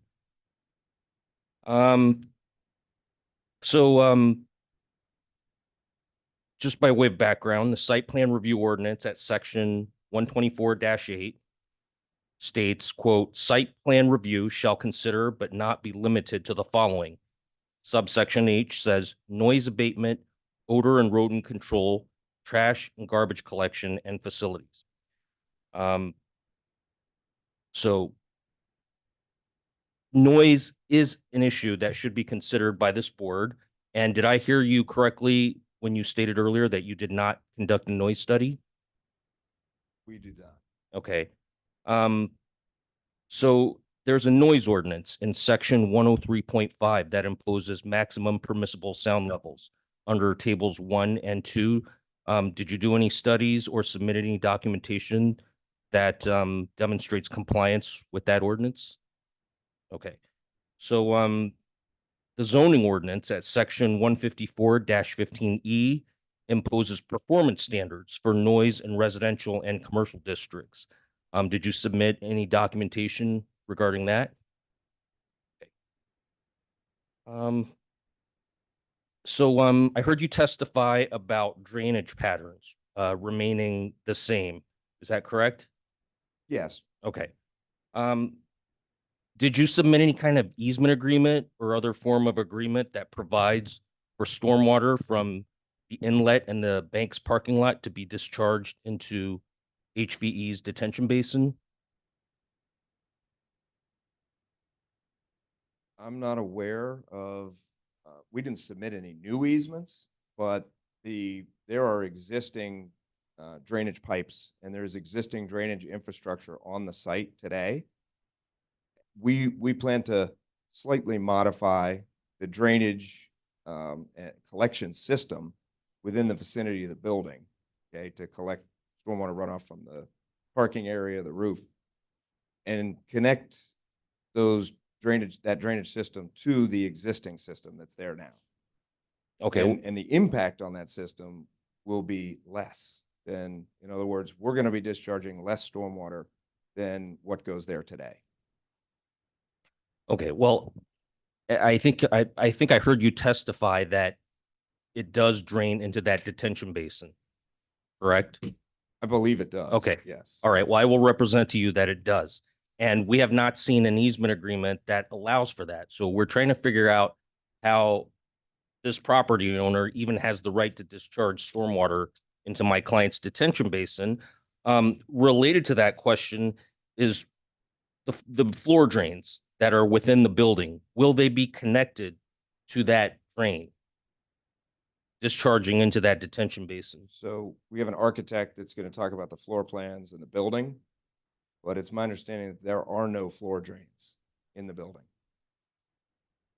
They have spill kits in case there's a spill of some oil from an oil change to clean up any spills of that nature, but there are no floor drains in the building. Okay. All right. I appreciate that. Would also appreciate if you could look into an easement agreement that allows for that discharge.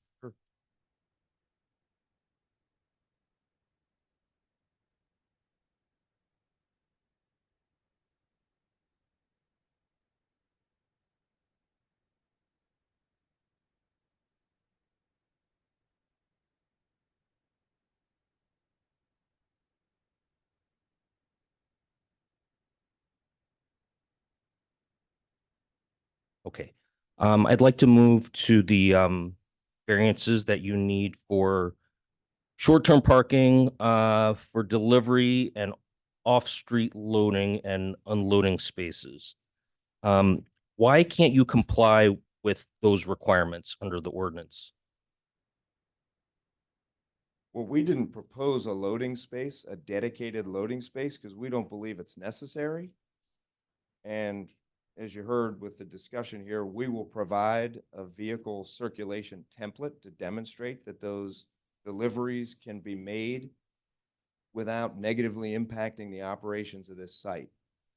But we also do have space available on the property to provide a dedicated loading space should that be a condition of an approval.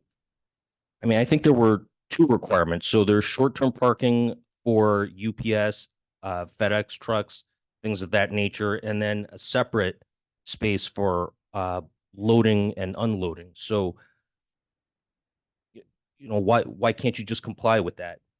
Why can't you provide those two features required by the ordinance? UPS and FedEx deliveries, I mean, you go anywhere and you see a UPS or a FedEx truck parked right out front. They run in, they drop off a few packages, and they're in and out in less than 5 minutes. So those types of deliveries would be handled as any other typical retail commercial facility that you see. So I don't believe there's a reason or a need for a dedicated FedEx, UPS, like call it mail delivery. The deliveries for the supplies, I think we've been over that. But why not just provide it if you're trying to get a D variance? Why not just comply with that requirement? Okay, we will. It's Good. possible, correct? It's possible to I mean- comply with it. Council, if you're gonna chime in, you gotta be on the. Sorry. Okay, all right, so I'll move on to the signage. Why can't you comply with the maximum area for a freestanding sign? It's not that we can't, it's that we're asking for relief because their standard sign package is larger than what the ordinance requires. If the board believes that that's a hardship or doesn't see the value from a safety perspective to increase visibility for customers, then we can comply. We can reduce the area and comply. So we can, again, comply. But we didn't because of reasons that I've stated. We'd prefer the larger area for safety and visibility. So having 3 facade signs when the ordinance only allows 1 is for.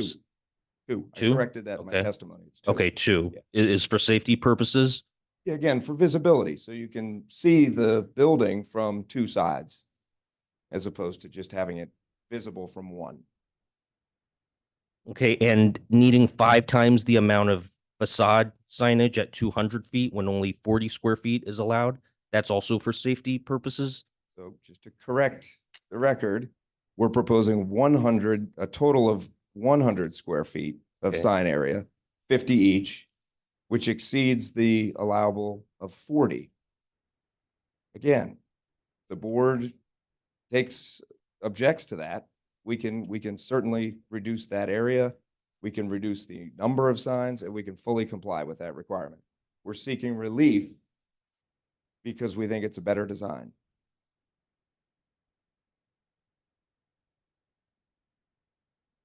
I think that's all I have for the site engineer. Thank you. Council, any redirect? Just briefly. Mr. Ritchie. Sure. Microphone. Mr. Ritchie, in your opinion, would it be less intrusive from an engineering standpoint to have the deliveries inside the building as opposed to having them outside the building? You've heard discussions as to do. noise.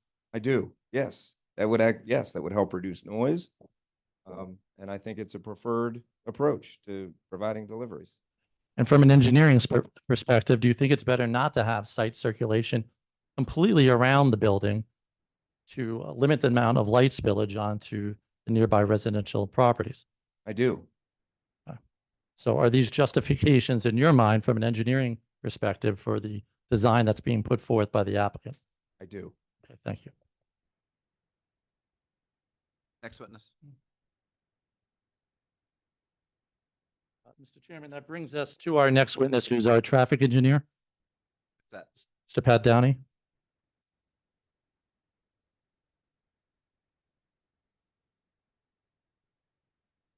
Good evening. Raise your right hand. You swear or affirm the testimony you'll give this evening will be the truth, the whole truth, and nothing but the truth? Yes, I do. Okay. Your name is, Patrick Downey, Downey with Dynamic Traffic. thank you. And Mr. Downey, could you review your background and qualifications for the board and public? So I have a Bachelor of Science degree in Civil Engineering from Rowan University. I'm a licensed professional engineer in the state of New Jersey as well as Pennsylvania. Hold a supplemental certification as a certified professional traffic operations engineer. I've testified before other land use boards throughout the state, including Mount Laurel's planning board, first time before your zoning board. And you were accepted as an expert in traffic engineering before the planning board? Yes, I was. We will do the same here. Okay. Thank you. Thank you. So I think we can leave up the aerial overlay just to give everyone something to look at as I explain the site circulation, traffic generation and parking. I'll be primarily summarizing the findings in our traffic impact study that was submitted as part of the application. In terms of traffic generation for this use, which is really step 1 for us, we projected the number of trips expected for this use of this size using the industry standard rates, which are those published by the Institute of Transportation Engineers. Board probably hears that cited on virtually every application in regard to traffic generation. When you look at the proposed Mavis alone, viewing it as an increase over a vacant site, The traffic generation is what we would consider to be nominal, falls well below what DOT considers to be significant, which is 100 peak hour trips. This falls at about a third of that, which is 35 peak hour trips. So simply by virtue of the low traffic generating nature of this use, we would conclude there's not a significant traffic impact expected. However, going further, I think it's important to note that there is an existing use on the site that, while vacant, is permitted and would be removed as part of this application. When you consider the traffic generation of the proposed Mavis versus the existing bank, it's a reduction across each of the peak hours, generating half or less than half of what the previous bank use would have generated. So in terms of comparison to the existing permitted use, it's actually a better use for the site in that it generates less traffic than it otherwise could. Further, in the traffic study, we conducted counts of the adjacent intersection, Union Mill Road, and Morning Glory Drive, and then analyzed the operation of that intersection and our site driveways in the existing and proposed conditions to see the changes. We found that there was no change in the level of service, which is essentially the grading scale for traffic studies, with minimal changes in average delays at the intersection, and that the driveways themselves are projected to operate at levels of service A, which is the best possible result. So both based upon the traffic generation being less than the existing use and the actual analysis results summarized in the traffic study, we would conclude that there's not a significant traffic impact from this proposal. Moving. And Mr. Downey, just to clarify, the traffic impact study, this was dated April 16, 2025, last revised through June 30th, 2025. This was prepared by you or under your supervision? Correct. And this was submitted to the board as part of the packet? Yes. Moving on to parking, you heard that there is a parking requirement previously from our engineer of 73 spaces. And that is for the use that we are falling under here for the ordinance, which is motor vehicle service station or repair garages. There's also a section at the front of the building where tires are sold, being essentially treated with the requirement for retail space, which is also high. So for this use, the total, considering both of those components, is 73 spaces, whereas 23 physical spaces are proposed. As you heard in the introduction, that classification is not totally appropriate for what this use is. It's just the closest comparable use in the ordinance. So what we did is we looked at the expected parking demand for this actual type of use in two ways. First, again, referencing the Institute of Transportation Engineers, they publish peak parking demand for various land uses similar to trip generation. Based upon their typical peaks for tire store, a more appropriate classification for this specific use, 21 spaces parking demand would be anticipated, which is satisfied as designed. Based upon the board's traffic consultant's review, we did supplemental parking counts at an existing Mavis nearby in Cherry Hill to define the parking demand for this specific user of tire store to support that argument. We conducted counts for all the business hours on a weekday and a Saturday to see the peak parking demand on both weekdays and weekends. We found that the peak parking demand of actual vehicles in parking spaces was 17 vehicles at any given time, which is more than satisfied as designed. The total number of vehicles on the site period, including both the vehicles in the parking spaces and in the bays together at any given time, was 23. We provide 23 just physical parking spaces plus the 8 service bays. So it's really a capacity for vehicles of 31. So both based upon the ITE rates and the research counts at this specific user very close by, our conclusion would be that there's more than adequate parking to support the anticipated demand to justify that parking relief being requested.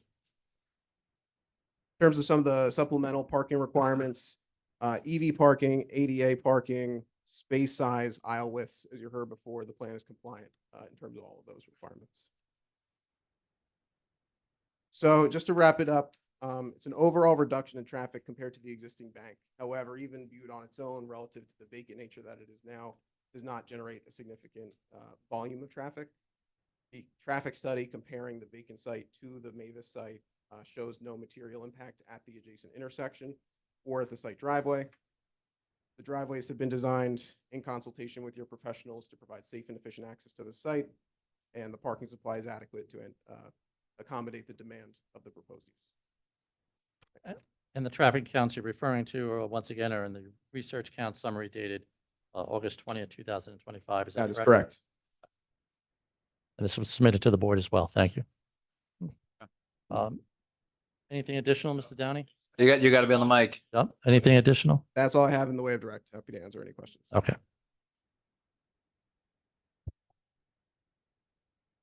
You guys have any questions regarding this? Thank you, Mr. Chairman. Just a question, and I'll leave it to my colleague for the traffic engineering portion of it, but I noticed the research counts you conducted, it was done for one weekday and one weekend Correct. at one location. That's correct. So how many Mavis tire stores are in our area? I'm not sure the total number. There are several. We did try to find a location that was comparable to this one in terms of size and number of bays. So it would be appropriate comparison for this proposed use. Yeah, I guess my concern being it's only one space or one facility done in one day during the week and then one day on the weekend. How much of a true measure is this for what would be the potential need for the parking? Typically, when we're looking at sites, we'll get multiple sites to be reviewed. So that is a concern. That's my issue with this.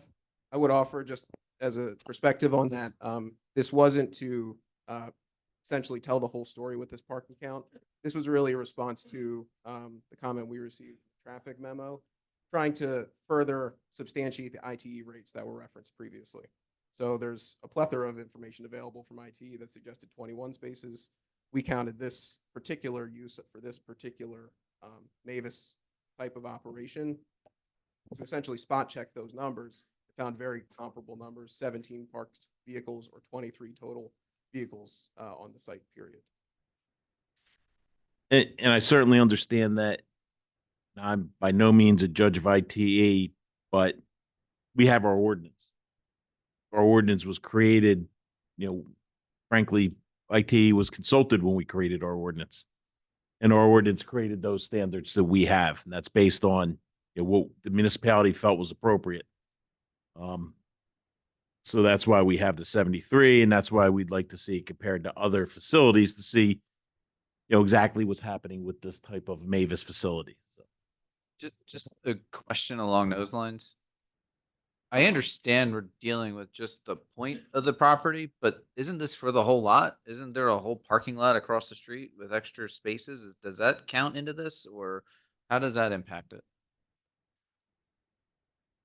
There is the lot across the street, and this property and this project was developed as one overall site and with appropriate parking calculations provided for the overall site. We were not provided them for this. And this was presented by the applicant as just this site separately. But I think that's a legitimate question. Mr. Chairman, I would just ask that they provide additional cross sections for other stores in the area other than just this one location. Unless you have an objection, I think we should have better sampling of what is actually going on at the other Mavises. They are all over the place, and there are some locally. I certainly We have no objection to doing that. add that we'll work with you before the next time we appear here to make sure the number of days, number of stores, whatever it's going to be is to your liking that you would be comfortable with. Anything, Mr. Long? I have nothing, thank you. Board members, anything? You talk about the cars coming in. What about tow trucks? How many tow trucks are bringing cars in a typical Mavis location? I don't have a specific number, but it's making the Mavis folks scratch their heads. So I don't think that's a big part of the operation. I'm just thinking that, 35 vehicles or 35 peak trips is what you talk about, and how many of them are going to be like flatbed trucks and other things that cause, difficulties for the people that are, because that's that driveway, that street is where residential people drive up and down. And you're going to have these flatbed trucks and tow trucks all on that same road, whatever, Morning Glory Road. And that could impact the people driving on that road, that residential road. Yeah, between now and the next time we come back, I can try to get you a more concrete answer for that specifically. My understanding is the lion's share, most if not all, is standard passenger vehicles, but we'll try to get Okay. that answer for you. Sure. And just to clarify, that 35 trips, not to get too technical, but a trip is a one-way movement. So when I say 35 trips, that's really like, 16-ish ins and outs, 17, whatever. There's still 35 people on that Morning Glory Road Sure. that aren't currently on that Morning Glory Road.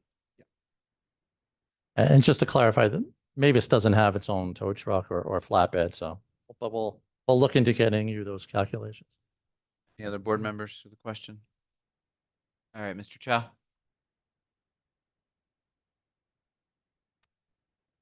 Thank you. So while we're talking about tow trucks and the flatbed trucks, I have a question. So I just full disclosure, I'm actually a loyal Mavis customer. I frequent the Bordentown location near my house, as well as the Lawrence location Lawrence location near my office. And I have had my car brought to both locations on multiple occasions on flatbed trucks. On this site, where would those flatbed trucks go to drop off the cars, and would they? I'll let you answer that part first. Sorry. Or I don't think I have the answer for you today. When we look into this issue, we'll come back prepared to answer that question. Okay. But just assuming the current layout, if they were to go, drop off a car at that location for servicing, for repairs, wouldn't they be blocking the drive aisle and parking areas? Prefer not to speculate. We'll come back with the answer. Okay. So you talked about doing parking counts. You said 23 parking spaces. Does that include spaces for employees? Yes.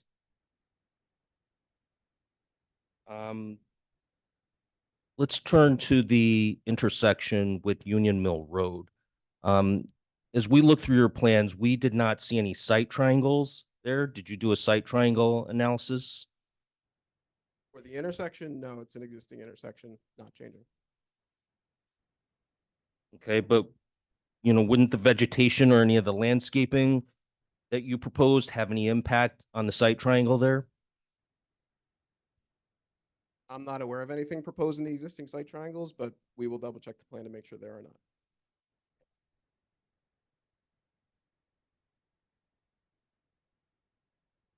Okay, I have no further questions of the traffic engineer. Thank you. Any redirect? No redirect, Mr. Chairman. All right, who's your next witness? Our next witness is our architect, Ms. Tammy Davis.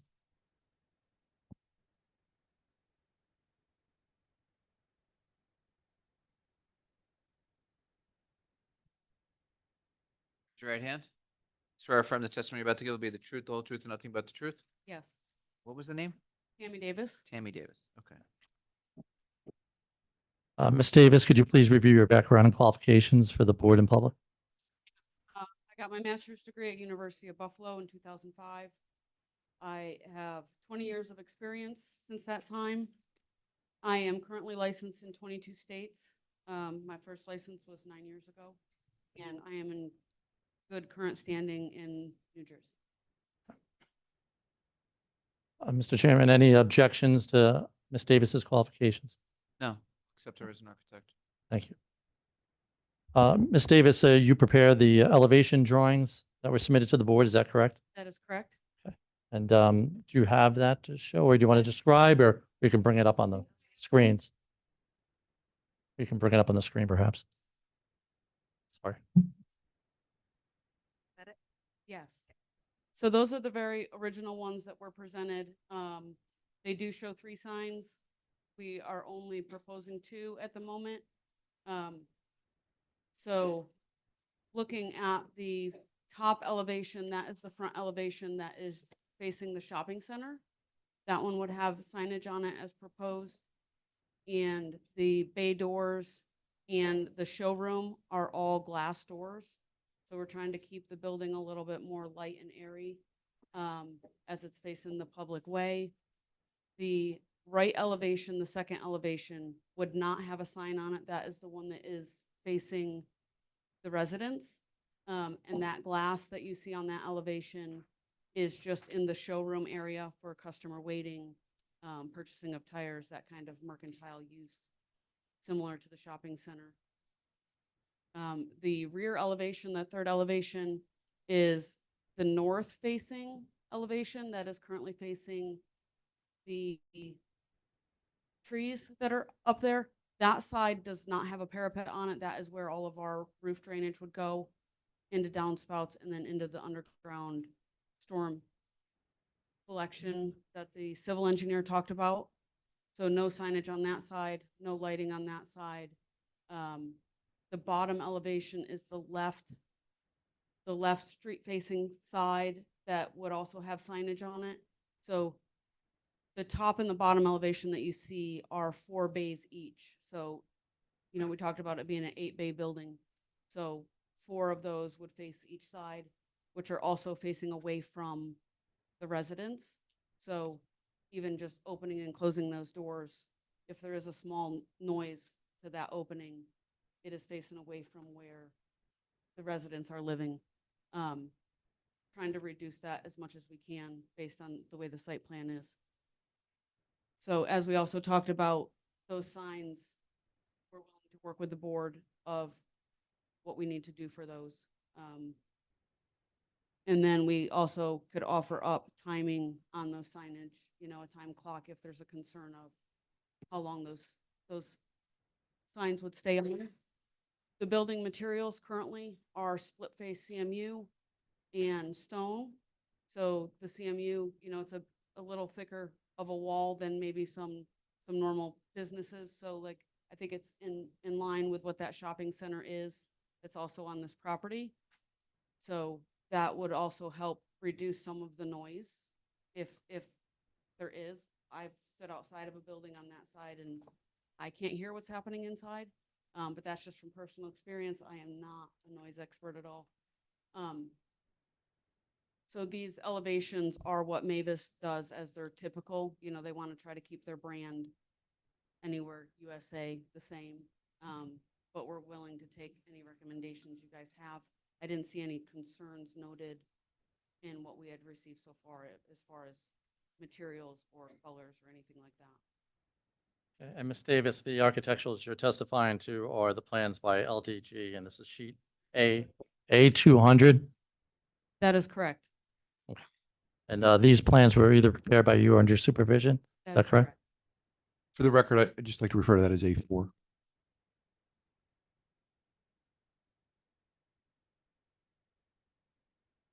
Mr. Chairman, no additional questions of Ms. Davis with respect to the elevations. I think the question that I have regarding it is, my understanding is this was a special neighborhood commercial zone that had different aesthetic and design standards, that all of the stores in there all have the same facade. I know the signs vary a little bit for each place. As I look at the renderings, I don't understand how this fits that. So are you asking for relief from what the special neighborhood commercial zone had already implemented on this lot?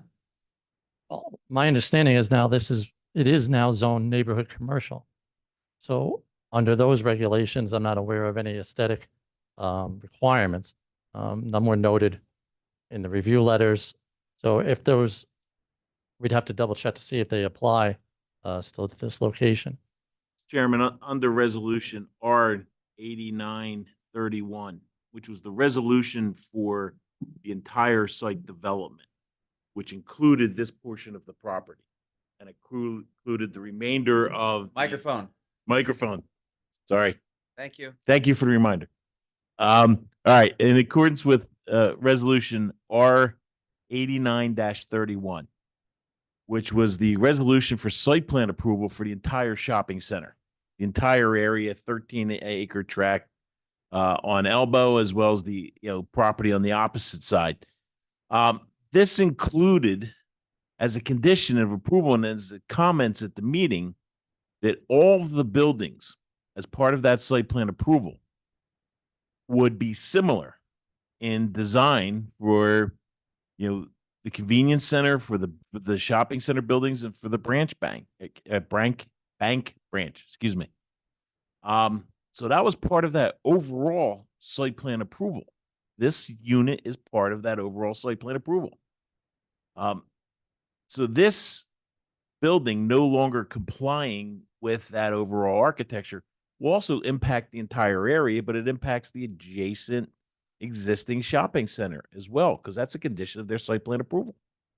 And that's going to have an impact on the area as well as this site. And I think that looking at this and the testimony that was provided, this building being part of that original approval should comply with that standard. Mr. Chairman, we'd have to look at it and see exactly what the specific conditions were. I'm not sure if it's a general condition or there's specific. Microphone. I need a longer microphone. So yeah, I would have to double check the design against the specific requirements in that resolution to see exactly, what would be required. I mean, obviously we can have our architect look at that. All right, anyone else have questions? On the signs, the bottom one, the left elevation, that's facing Union Mill, and there are residential houses along Union Mill. I know you're saying it doesn't face, the other one doesn't face towards Holiday Village, but there's people who live on the other side of Union Mill as well, that, they would be looking at that, Correct. But that sign as they come out of their house in the morning, or they go to bed at night, they're gonna see that green and yellow sign glowing at their windows. So the signage usually has timing on it. That sign is also facing the same way as the rest of the shopping center. So the rest of the shopping center is also facing that street. Well, The rest of the shopping center is behind. look right on the map you have there. Right, Essentially- so we're talking about a sign that's here, Right. and then these signs are all right here, so. Correct, but across from where you're at, that's That's a houses. house. It's a little bit more houses, then it's woods Right. for a lot Right, of but it. in this one, we still have houses directly across the street here also. How big are those signs on those adjacent buildings? I didn't measure them when I was there today. Right, and those other buildings, they'll only have a single sign. You're asking for two signs, so you're asking for us to give you a variance on a building that's gonna cause an issue for our residents. Like we said earlier, we're definitely willing to work with the board on the Okay. size of those signs and the quantity. Any other board members? We hear the concern, so we're willing to work on it. Other board members? Okay. Mr. Chairman, Oh, sorry. all right. Just one other question. I apologize. Have you done any noise studies for your building to see how it reduces noise from the building? From the glass, or whether or not the bays are opened or closed, and et cetera? I have not, no. Okay, thank you. Mr. Long? Thank you, Mr. Chairman. There was a question earlier about floor drains the architect was going to address. Oh, Yes, yes. the building does not have any floor drains inside of it, so they Thank do you. spill cleanup, but there's no floor drains. In the operation of other Mavis locations, do they work with the doors open? Or are the doors always shut when vehicles are? To my knowledge, the doors are always shut, so they open the doors. bring the Whoa, doors please, And close the doors, to my knowledge. thank you. Mr. Chairman? Hang on, Oh. council just stepped away for a sec.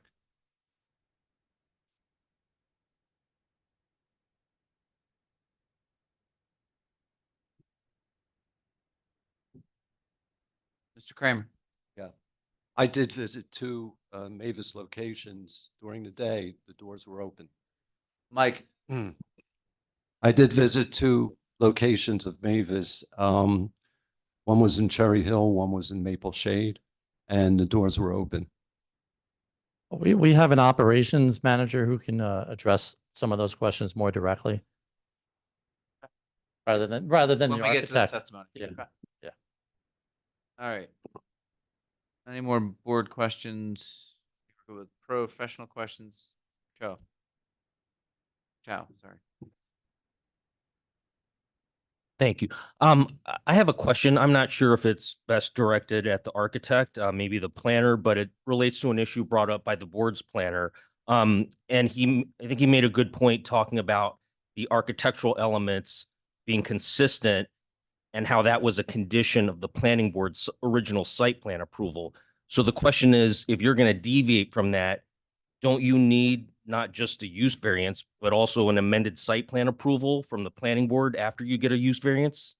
Again, that may be better directed towards the board's planner or the applicant's planner. I think that's But, calling more for a legal interpretation or planning testimony, not Right. an architect. Right.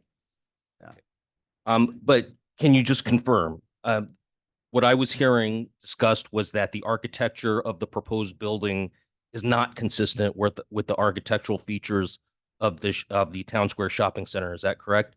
That is correct. And I did notice that today. I did go to the site. I walked the shopping center. I walked the neighborhood. Walked around, and yes, what we're showing here does not match what that shopping center is. I was not aware personally of the overall development requirement that was in the original master site plan approval. So we will definitely take that back and take a look at it and see. Mavis in the past has met different requirements based on planning board requirements or overall shopping center requirements. So I'm sure that we can come to an agreement between Mavis and the board members. Okay, I just have one more question.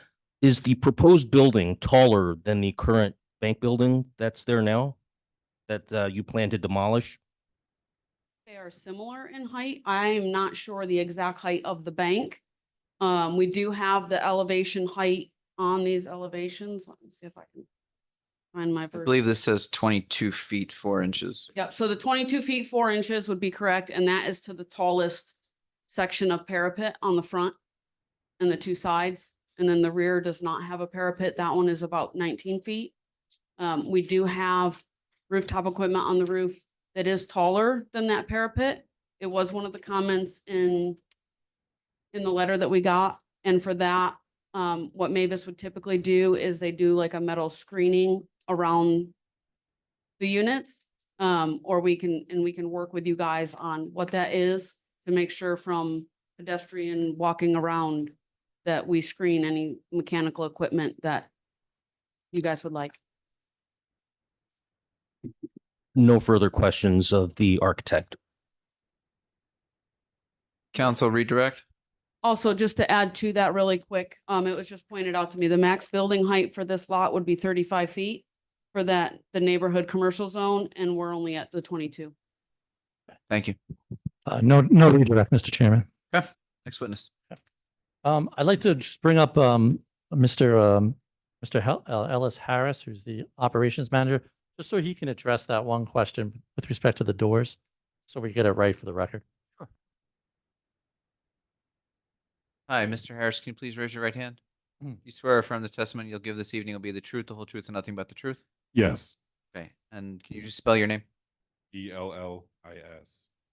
And Harris, HARRIS? Yes, sir. Okay.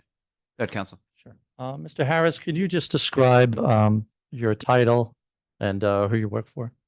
I work for Mavis Discount Tire. I'm the regional training manager. Okay. And what are some of your duties as the regional training manager? Overseeing all operations, pretty much everything under the sun that's in the store. Okay. Do you have a certain region that you're responsible for? Yes, South Jersey. Okay. So is it safe to say that you are very familiar with the operations at the Mavis stores? Okay, so there was a question from the gentleman regarding the doors being open or closed during service. Could you just address that? Yeah, the doors open or closed is based off the temperature. So above 50 degrees, the doors are open. Below that, they're closed. Okay. That was it. So that's it. Thank you. If I may, Mr. Chairman. Sure. Mr. Harris, have you or has Mavis conducted any type of sound impact studies? Not to yet. determine? Not yet. Thank you. Do some of the employees working in the bay wear hearing protection when they're using the impact guns or air compressors or? They don't because they're not that loud. I mean, I've been in it for 20 years. Never really heard a complaint about the noise. All right. Any board members have questions? Mr. Chow. I have none of this witness. All right, next witness. So, Mr. Chairman, that brings us to our professional planner. Okay. At this point, it looks like we're going to have to make some modifications to the elevations, and there's some additional information requests with respect to traffic counts and things of that nature. I usually like to reserve the planner until, the very end to give the summation of the use variance justification. Right now, it sounds like our plan might change a little bit. So if it's okay with the board, this might be a good break point where the applicant can go back and gather some of the additional information that's been requested. Obviously, we're not going to have the traffic counts tonight. We're not going to have an analysis of potential additional or alternative materials for the elevations. And there's some other questions that have been posed as well that I think need to be addressed before we kind of put a bow on it with the planning testimony. Well, I think that we are at a point where we've gotten some of the testimony. We still have, I guess, a lot of planning testimony because we got to deal predominantly with the use. A lot of this stuff is more about the site plan more than the use. I mean, my preference was, and I think the board was planning to continue to go forward as far as we can on the application and get this thing moving. I know we have a huge interest. So just give me 1 second.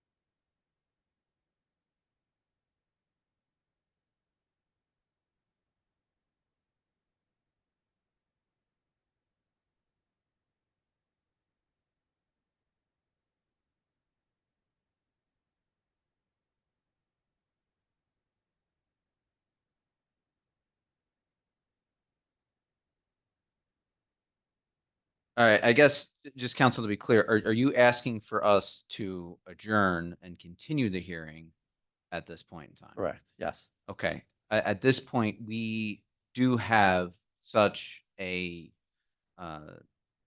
public prepared to comment and discuss this application. Does the applicant consent to us starting to hear from the public? And that may actually provide you additional information to be responsive to potentially as this application goes forward. Yeah, of course. No objection, Mr. Chairman. It's just, I'd hate to see all these people came and then we'll have to reschedule, do another hearing, get them, they want to speak about the application. They've heard a lot of the merits of it, and I completely understand. It's just, there's things in a prior resolution we have to look at. There might be additional relief. There may not. There might be changes to the plan that eliminate variances. So it's very hard to go forward with the planning testimony, knowing that this plan is still, it still could change between now I think- and is going to change between Yeah, now. I think everybody understands that. Yeah. It's just that there's so many people here from the public. I'm sure they have a lot of questions. You don't need to repeat them once it's asked, but it may inform you more on stuff you need to follow up on so that at least we get that started so that this hearing doesn't go 4 hearings, maybe just 2. No, to your point, I have no objection to that. okay. So it is to the point where we're almost reaching an hour and a half, which technically is the board's limit. And I already polled the board before we started the application. We agreed to continue beyond the hour and a half. Our plan is to be out of here hopefully somewhere between 10:15. So we will at this point, and I guess I got to ask also the intervener, Mr. Chow, do you have any objection or concern about us opening the public portion to allow the people that have shown up to start commenting on this, despite the fact we're not going to be finished the planning testimony? Mr. Chairman, yes, I think that makes sense. Okay. Yeah. So, all right. So just as we sort of transition into public comment for this, I know that there are a lot of you here, and we have a finite amount of time we can do these things. And to the extent that somebody comes up and says something that is identical to what you were going to say, or you agree with them, if we can just limit your comment to, I agree with what they said, it's noted for the record, it's in there. The first couple people will probably have a bit more opportunity to expound and speak about their concerns or thoughts about this. But if you have something that someone has not covered, by all means, please come up and speak to it. But I want to try to accommodate as many people as possible as we do this, do it orderly. I am just going to ask, before we start with the public, does any board member need a quick break for the restroom or something else? Yes? All right. We're going to do a restroom break, then we'll come back, we'll do public comment, and we'll move this along. Thank you.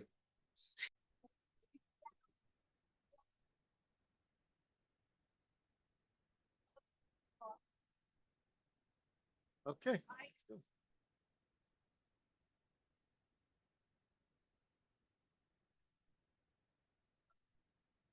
All right, ladies and gentlemen, please. All right, as we just discussed before the break, we are going to open the public portion. The board has a standing rule that limits each member of the public to 5 minutes. I understand there may be one representative from one of the associations, and understanding there may be one representative, hopefully covering a couple people. We may be able to adjust that, but go ahead, counsel. If I could, yes. So for HVE, we have the board president here, Rocco Palmieri, and I think he's going to speak for a large amount of the people here, and hopefully that will cut down on some of the amount of people that come up here. So if we could have him start, that would be Let's great. start with him.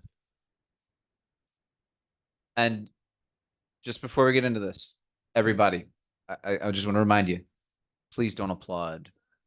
It'll be so much faster if we don't have to do that every time. All right, sir, can you please raise your right hand? Do you swear or affirm the testimony you're about to give will be the truth, the whole truth, and nothing but the truth? Yes, I do. Okay, one, make sure you get into the microphone. Two, please spell your name. First name is Rocco, Rocco. Palmieri, Palmieri. Go ahead, sir. Good evening, Mr. Chairman and members of the board.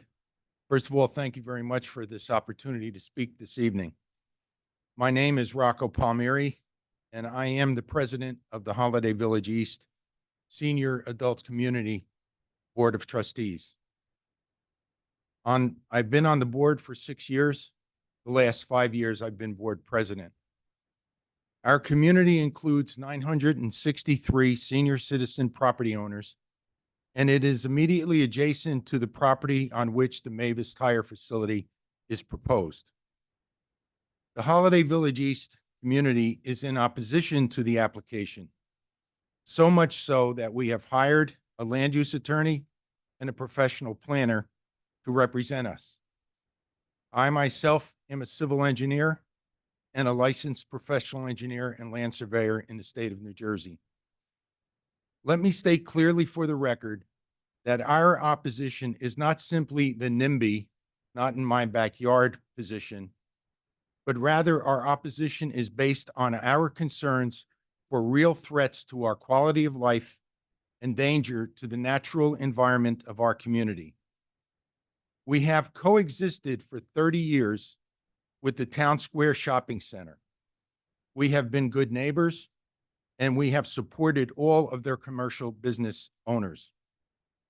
But the Mavis facility will change that relationship because of the negative impacts that we expect to happen. Our attorney and planner will elaborate and have already elaborated on some of our concerns as they present our opposition case to the board. I hope that you will find our concerns compelling and well-founded.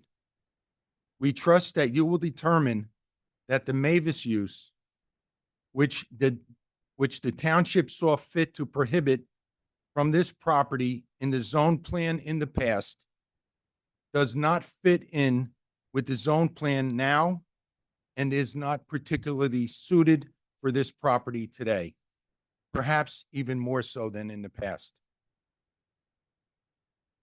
I have a number of questions that I will ask when we come back at the following meeting. I'd like to see the revised plans, but I thank you for your favorable decision in this matter on behalf of our Holiday Village East community. Thank you very much.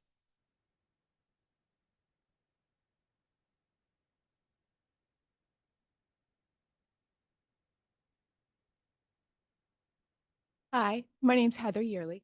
Are you All ready right, for me? You already signed in? Yeah, All right, raise your right hand. You swear or affirm the testimony you're about to give will be the truth, the whole truth, and nothing but the truth? I sure do. Okay, just spell your name for the record. Heather, Heather, Yearly, Yearly. Good. Okay. So I'll be really brief. I don't have anything prepared. I live at 96 Watson Drive. So you guys don't know where that is. It's at the corner of Ann Drive and Union Mill. I am directly across the street from the bank. Like when the sign goes up, it's going to be outside my bedroom window. I'm right there. So I really want to talk about safety for a quick minute, but before I do, just want to give you guys like an anecdotal story real quick. You're talking a lot about the sound and everyone's saying it's not going to carry. I can tell you that it is a really quiet neighborhood and the sound carries.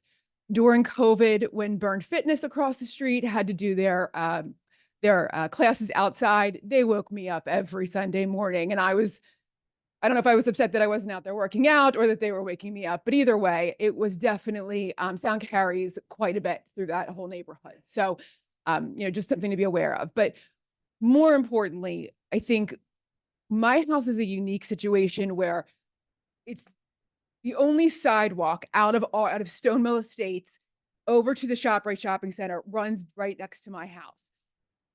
So I see all day the unbelievable pedestrian walkway that's there. There are kids on bikes, there are dogs, there are women pushing baby carriages, there are old people walking. It is a constant thoroughfare of pedestrians from our neighborhood over to ShopRite. It's so popular, right, that we had to recently, a year or two ago, put up flashing lights because there was so many people crossing that road. And they go obviously right over to Morning Glory, which is where the new entrances are going to be. So I think the bigger concern, I shouldn't say the bigger, one of the main concerns is the amount of pedestrians and kids and people who are going to be impacted by all of these new vehicles or pickup trucks or whatever other traffic we're going to see there. There's no doubt someone's going to, have an accident, get hurt, whatever it might be. And they're going to come back and look at this meeting and go like, we told you guys this was going to happen, right? They're going to use this as evidence in their court case. So that would just be my feedback is think about the pedestrians. No one's talking about that. But I see it every day, constantly. Can you point out on What that I- drawing which one's yours? Can you stand back to the side so I can- Okay, this is me. Okay. This is my house right here. So wait, this is Ann, right? Yes. Yep, that's Ann, and you left the microphone, which you can even take the other one right there, but Okay, good. Okay. So this is me right here. Like when you're talking about when it was like 180 something feet from like parking lot to house, like it's my house. that Like, was actually on the other side, not on your side. okay, so mom, maybe 200 feet, but I'm still really close. So, I hear everything that goes on over here. This sidewalk right here is where I'm talking about. The entire neighborhood has one sidewalk. There's not even one on this side of the road. It's this one right here that goes by, like I have a window right here that goes here. This is constantly busy. They come over here. This is wrong because there's a walkway there that's like painted walkway, a pedestrian walkway. And on either side of here, about a year or two ago, flashing lights were put up where you can press a button that lights flash because it's so busy. And let me tell you, when we're talking about traffic, this intersection right here, 5 o'clock, when everybody's coming home from work and they're all hitting ShopRite and they're all picking up their kids, they're going for activities. This is a madhouse intersection already. And then we're about to throw on more traffic. So yeah. Any other questions? Thank you. Yeah. Okay. Next. And we'll be here at the next meeting, just so Mavis knows, like they can have as many meetings as they want. We'll all be here at the next one. Oh, hang on one sec. Oh. A question for her? For it. Oh, all right, hang on. No, it wasn't for you. result It's of- actually for Yeah. for our It's traffic for engineer. it's for engineer as a result of what she mentioned. there was a measurement done to the Holiday Village, but it looks like her property may, from the property line, is it just as close, if not closer than what was testified about the Holiday Village? No, it's a result of which, Well, it's for our engineer. I know, or I know for what the you're asking. applicant. So, Just, hang on. just looking at it on Google Earth. It's close. It's pretty close, to the center of the existing bank. It's 200 feet. So for property line to property line, I think their engineer is taking a look at it right now. So it looks like her property's actually even closer, because all the testimony was done on Holiday Village. But just curious, because across the street, I don't Yeah. know if that, pretty close. this looks closer. I just- Especially get that in the directly across, record. right, she's catty corner almost on Right, okay. diagonal, directly across the street. I know you just back of the envelope measurement there. Yeah, back of the envelope measurement from the proposed edge of building to her house is about 300 feet. Building to building though. Building to Right, building, right. not property Oh, line yeah, to property. Property- Building to building. Yep. Understand that. Okay. Property line. All right. Yep. I asked about. All right. Next. Are you on the list? Yes. Okay. What's your name? Elliot Rosenfeld. Can you spell that, please? ELLIOT Raise your right hand. You swear or affirm the testimony you're about to give will be the truth, whole truth, and nothing but the truth? Yes. And what's your address? 119 Indigo Drive. Okay. Go ahead, sir. I have just one major concern. The original meeting that was supposed to be held was canceled because Mavis was not prepared. It's obvious from today's meeting that they're still not prepared. Why give them another chance to come back and waste your time and everyone out here's time with this baloney? Thank you. Thank you. Who's next? Hi, my name is Denise Lee, and I live at 3403 Sweet Leaf Terrace in Holiday Village Please East. raise your right hand. You swear or affirm the testimony you give this evening will be the truth, the whole truth, and nothing but the truth? Yes, Okay. You spell that name. Denise, Denise, Lee, Lee. Thank you. Okay, I have lived in Mount Laurel for over 45 years. Larchmont, Ramblewood Farm, Spring Valley Estates, and now I'm in Holiday Village East. This business is not suitable for this location due to the following reasons.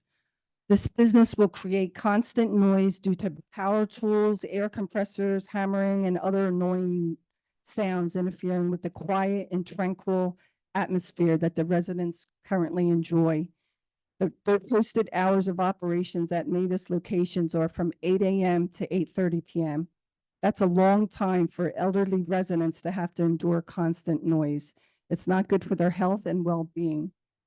There will be toxic fumes, odors, carcinogens that residents and shoppers will be exposed to throughout the day and night. These hazardous pollutants can cause respiratory issues, especially those with pre-existing conditions like asthma. In addition, chemicals released from paints, cleaners, and other hazardous pollutants may cause long-term health risks. There is also concern that improper disposal of automotive fluids may contaminate the soil and water sources, impacting the health of our communities. Tire shops may also cause a significant fire hazard due to the flammability of tires and other automotive fluids. There may be increased traffic due to tow trucks, delivery vehicles, and customers. Also, overflow parking from their facility may take up parking spaces currently used for the businesses across the street in ShopRite Union Mill Plaza. This may discourage people from patronizing these businesses, causing a loss of revenue.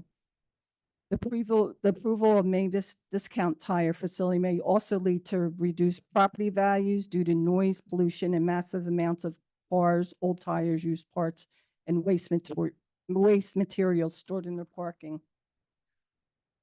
In addition, discarded tires can collect rainwater, creating a breeding ground for disease-carrying mosquitoes, attract rodents, and other small animals.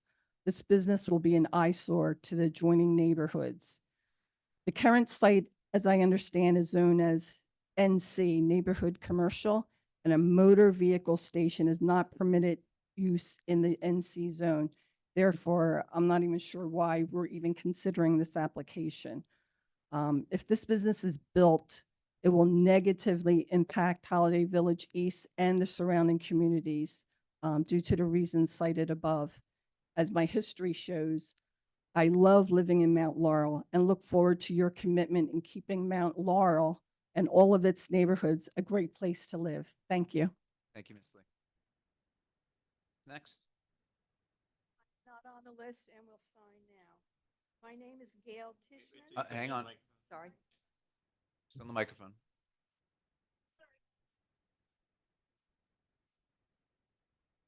We'll go to everybody. We were just trying to get people to sign to try to save some time. It wasn't necessarily in order, but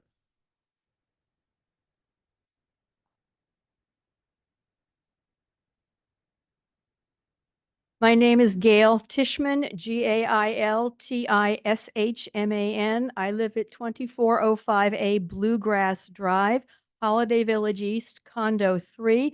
I'm approximately, 1 second. Raise your right hand. oh, certainly, Swear from the testimony about to give will be the truth, the whole truth, and nothing but the truth. I do. Now go ahead. I live approximately 600 feet from where this proposed establishment will be. I agree with everything both of the previous speakers have said. I have a few additional things. This business site is not only going to affect Holiday Village East, which it is significantly, it's also going to affect the 3 other developments in the area, Stone Mill, Stonegate, Birchfield, and the other Holiday Village, because traffic would be coming from all directions. According to the next door social media site, there are approximately 2,679 people in Holiday Village and Holiday Village East. And there are approximately 2,354 residents in Stonegate and Birchfield. That adds up to over 5,000 people, which according to U.S. Census data is about 15% of the population of Mount Laurel that could potentially be affected by traffic noise and other issues with this business. This business does not belong in this intersection. One of the gentlemen presenting for Mavis Tire said that it was the largest business of its kind. If that is truly the case, I wonder, why plant yourself in the middle of a residential development? Surely they have the resources to find a nice place on Route 38, on Route 73, where this business would fit in a much better way. According to my count from the discussion this evening, they are asking for 7 variances, if I counted correctly. Use, parking, sign, landscaping, loading space, buffer parking, and wetlands. In addition to that, we have talked about 23 parking spaces. That includes 8 employee parking spaces. So there are already 8 less parking spaces than we are thinking about if we just think broadly. We also talked about the fact that there would be 8 bays. And the gentleman said that there would be no more than 8 employees on site. Well, if there are 8 bays and a retail store, that doesn't quite seem to add up. So are all the bays going to be used? And if not, why do we have 8 bays? Bottom line is everybody in this area of Mount Laurel has put a significant amount of effort and care and concern into their homes. We care about them greatly. Our property values have appreciated greatly, in part due to the management and running of all of Mount Laurel. Would any of you want this kind of thing in your backyard? Would the owners of Mavis Tire want a shop like this in their backyard? Would the owners of the property that they are either purchasing or leasing want this kind of business in their backyard? None of us really do. We want to protect our property values. We want to protect the pristine nature of our neighborhood, the woods that are behind it, the 2 Mount Laurel ponds that abut this space. We ask you, please do not approve this particular request. Thank you. Thank you. Signed in. My name is Harriet Insler. Harriet, if you could just get on that microphone. Sorry, I've already signed in. My name is Harriet Insler. You raise your right hand. Swear or affirm the testimony you're about to give will be the truth, the whole truth, and nothing but the truth? I do. All right. Can you just state your address and then spell your name? My address is 4 Witherod Court. Harriet is Harriet Insler. Go ahead. I am very concerned about environmental issues. And as everyone else has asked, I consider board members neighbors. You're not paid, you're volunteers. You gotta get close. Please take into consideration the fact that we do treat you as neighbors. Do not allow a business like this in this property. That considered, I would like to ask the Mavis people a question. What happens to the old tires and the old oil? And I would really like an answer to that. I do not think that was something that was actually addressed by the applicant. But it's tonight. going to be, if you take put tires on, there's old tires. If you change oil, there's oil. How long does it sit? Where does it go? Let me see if we can get an answer to that, because that's actually, Well, I think that the I don't manager know if should, that was, hang on. Was that something that your planner was going to answer, or the engineer can answer, or the technician? I mean, I think at this point, we can come back with the answer to that for the operations people. I'm asking that you are not permitted to come back. And I would think that Mr. Harris Okay. on site would have an answer to that question. If he would works at think Mavis? that is actually a question that I guess the service manager could answer.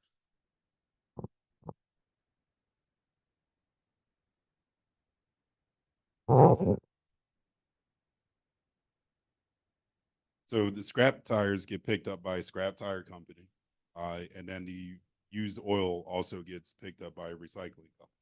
And may I ask, when the trucks come in to pick up the old tires and the old oil, do they pull into the bays or do they have to park on the property? I would assume they would be That I can't large. answer for how this is built. I'm not an engineer or But anything. what happens when the trucks come to a facility where you're working? Where do they pull into the bays to have these tires and oil picked up? Or are they parked on the property to have this old stuff? I mean, they would have to park somewhere and then we load them up on the truck. So they would not be in the bays. They would be parked will- outside Scrap and somebody would have to bring I think the we're old talking two tires different and Okay. the old oil. We will, all right, Counselor, you gotta get on the microphone if you're going to jump in anyway, but I think that he answered the question as well as he can at this point about they're going to come in some trucks to pick them up. And I know that they're working on what their plan is on how that's going to work inside or outside of Bay, and they will give us a further answer to that. So if you have other questions and want to continue, then Please consider where we live and the environment that this would bring into our area. And please vote no on this. We're asking you to not allow this type of a business to come into our area. Thank you very all right, much. thank you. Next, Good evening. you on the list? Kathleen- Pardon me? Are you written on the list? Yes. All right, great. Kathleen Derderian, 2208 Bluegrass Drive. Please raise your right hand. You swear or affirm the testimony you'll give this evening will be the truth, the whole truth, and nothing but the truth? Yes, I do. Okay, then just please spell your name. DER again, IAN. And I'm not going to take a lot of time because I agree with everyone that spoke tonight pertaining to the Mavis problem. I've lived in Holiday Village East and I am right on Morning Glory Road. I can't see the bank, but I am the second building in. I'm off of Staghorn. I'm in the first building in condo 3. And I've lived there 27 years. And as others have stated, they love living in Holiday Village East. I love it. We all do. And we put a lot of effort into, as was stated earlier. But our community is so lovely. It's like a Monet painting at times, really. There were willow trees by the clubhouse and so forth that were gorgeous. Now, we have people coming from Stonegate, walking their families in the warm weather to just walk around and enjoy the peace and quiet, I suppose. Now, we have men coming in fishing right in the ponds that they're looking to encroach upon in the area there. These men come because today the world is so messed up, and that's their enjoyment. And I think it's wonderful. It's like a Rockwell community. Well, we have our problems, but we don't need another one. We live there, and that's our little utopia. And please don't take it from us.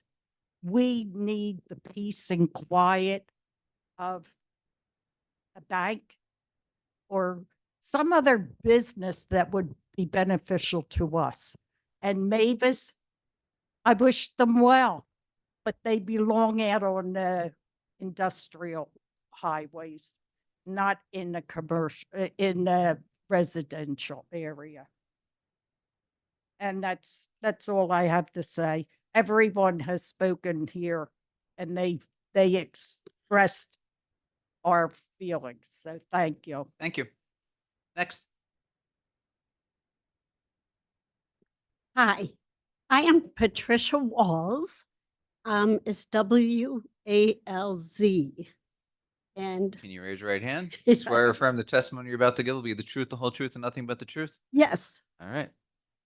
What's your address? 103 Indigo Drive, Mount Laurel. All right, just make sure you get in the microphone. They need to hear you in the back. Okay. I've done my homework. I'm on the board of trustees for Holiday Village East. And there are 11 Mavis discount tire stores within 15 miles of this site. And I have visited 10 of them, taken photographs, and I've driven out back and I saw the old tires stacked in many of these sites. I have seen deserted flatbed trucks out back at the sites. I have seen garbage strewn. Most of these places have 4, 5, or 6 bays. One has 7, one has 8. All of them are on major roads that have 4 lanes or more. And none of them are in residential areas. So my question is, why, if Mavis has 11 sites in 50 miles of Union Mill, why are they choosing this site to build? And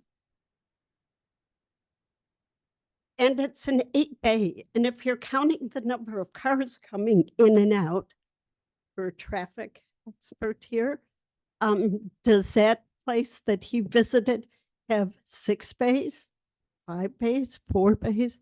Makes a big difference. So that's my question. Thank you. Thank you.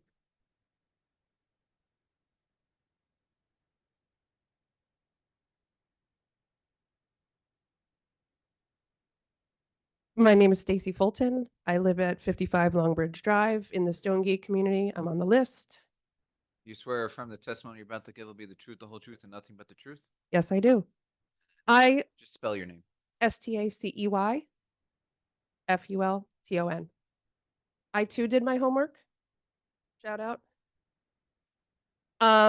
This use variance does not serve the public good, as a total of 10 tire/auto centers are already located within a 5-mile driving distance, not as the crow flies, of the current proposed location. I can list them if you'd like. An additional location for a tire/auto center is not needed in this area. AAA, Tires Plus, Costco, Mavis and Maple Shade, which is only 4.15 miles. I'll get back to that in a second. Pep Boys, Mill Street Tire, Royalty Tire, Ward's Automotive, Firestone, and BJ's Wholesale Club are all within 5 miles of driving distance. My question to Mavis is, why are you opening a location within 5 miles of your Maple Shade location? Do they intend to close the Maple Shade location and then make the Mount Laurel location be the primary Mavis for the area? I too noticed that all of their other locations are on very busy roads, 73, 38, 130. And then I'm going to quote them in their variance application. They stated that they are requesting a use variance within the neighborhood commercial zone. They further state that a Mavis, quote, will be in harmony with the surrounding commercial neighborhood due to its retail component and streamlined automotive offerings. As you've heard, nobody thinks that except Mavis. They've also stated that the Mavis, sorry, I'm very nervous, this is shaking. Mavis store operations tend to be less intensive than traditional automotive repair body shops. That was also a quote from their application. The aesthetics of the neighborhood will be negatively impacted by having any type of auto body repair shop, whether it's a less intensive, doesn't matter. It's still an auto body repair shop. My other question is, how many of their current South Jersey stores are located in neighborhood commercial zones? Thank you.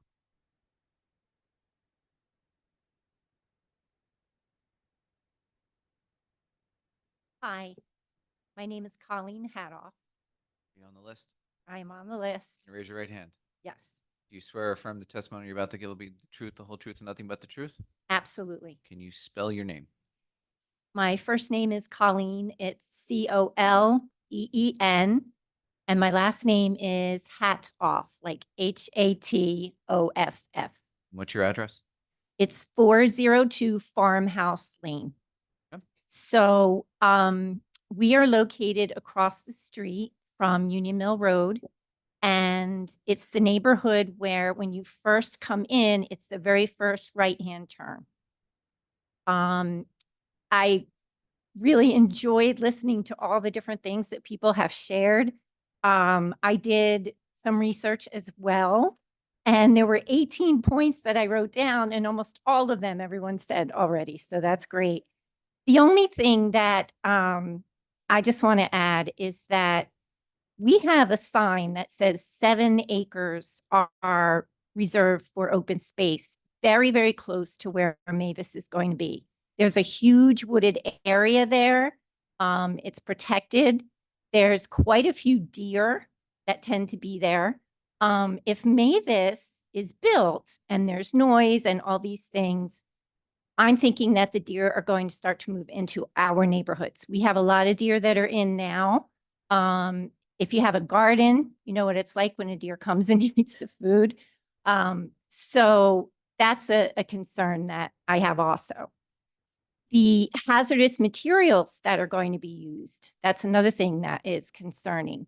A lot of the things are corrosive, and if there's hazardous waste that's being stored there, I know that they're saying it'll be taken away within a short period of time, but we can't be sure. And there's water around and there's wildlife. And I just think, why are we going to put a Mavis there when, as someone else said, it's a residential area?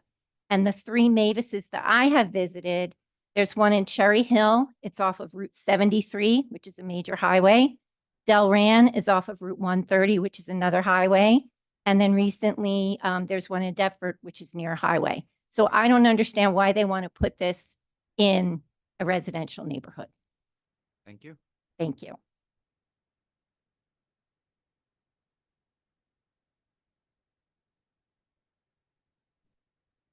Good evening. Thank you very much for this opportunity. My name is Sally Grossman. Got to get closer to the microphone. Oh, okay. Now you can hear me. Now we can hear you. All right. Anyway, my name is Sally Grossman. I live at 1403 Staghorn Drive, Holiday spell your name? Village. Sally Grossman, Grossman.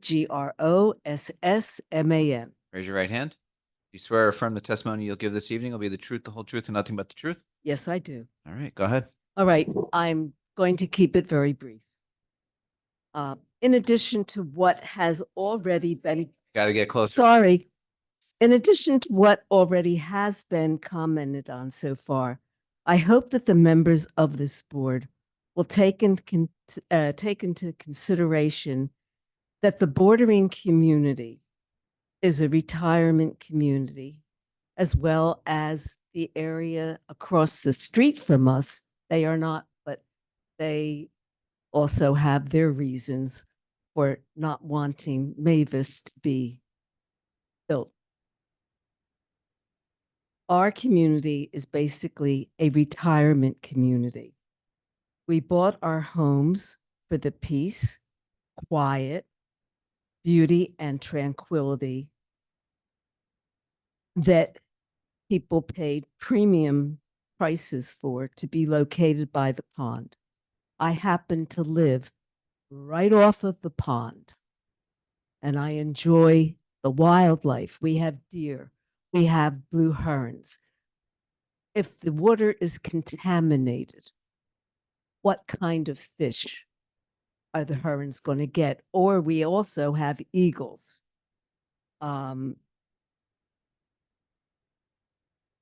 We have the open space, and we will be disrupted by the noise, the sound, the smell, the odors, everything that is connected with Mavis. And I do want to tell you, I have used Mavis and Maple Shade for my tires. I'm concerned about the toxic output of this organization. Please do not grant the use variance to a business that has no business locating in a neighborhood community. I thank you. Thank you. Glasses. You left your glasses. That's what happens when you're a senior. No, you can still come. We were just trying to get people on the list to try to just move things along. So if you're not on the list, you're more than welcome to speak. We were just trying to. Thank you. I appreciate it. So my name is Gail Park Pisachko, Gail, Park, like park your car, and then Pisachko, Piesiechko. Sorry. I live at 16 Watson Drive, so we are the community across the street. We also have a house in Summers Point. I swear to tell the truth. Do you swear from the testimony about to go? Although I have questioned some of the statements said today under oath. So we also have a home in Summers Point, New Jersey, and there is an 8-bay Mavis near the ShopRite on, I want to say New Road, I'm not sure. So the gentleman who works at Mavis testified that if it is 50 degrees or higher, those bays are open. So last weekend, all 8 bays were open. I just went on ChatGPT. Over 300 days in 2024 were over 50 degrees. So the majority of the days, those bays will be open. If you could give me one moment, I will give you an audio on a Sunday afternoon, early afternoon. So give me 1 second. This is audio that you recorded? From Mavis, yeah, in Summers Point, because they're not really creating any, and you know, they didn't do their research on the noise because they don't want to. Please, please.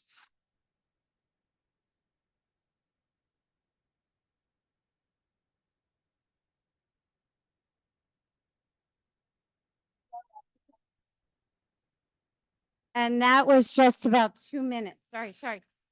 I guess. That was just about 2 minutes of us pulling out of the shopping right center. There's a Mac and Mankers, or Mankos now. They were under lawsuit. And then there's Mavis as we were exiting. And my husband put on his blinkers and he said, here you go, bring this to the meeting. So that noise that these people are coming up, I'm not in the 55 and older community.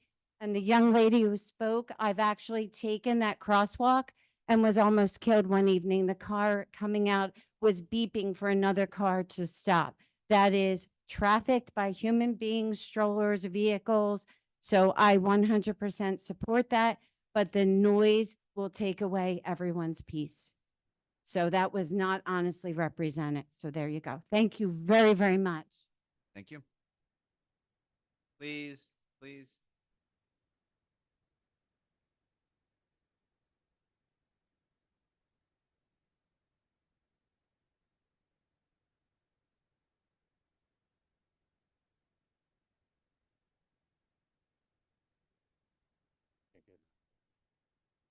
Oh, that one's not the pen. No. where's the Did pen? someone take the pen? Who stole the pen? And we're not getting into that. Yeah, right. The police here, don't steal the pen.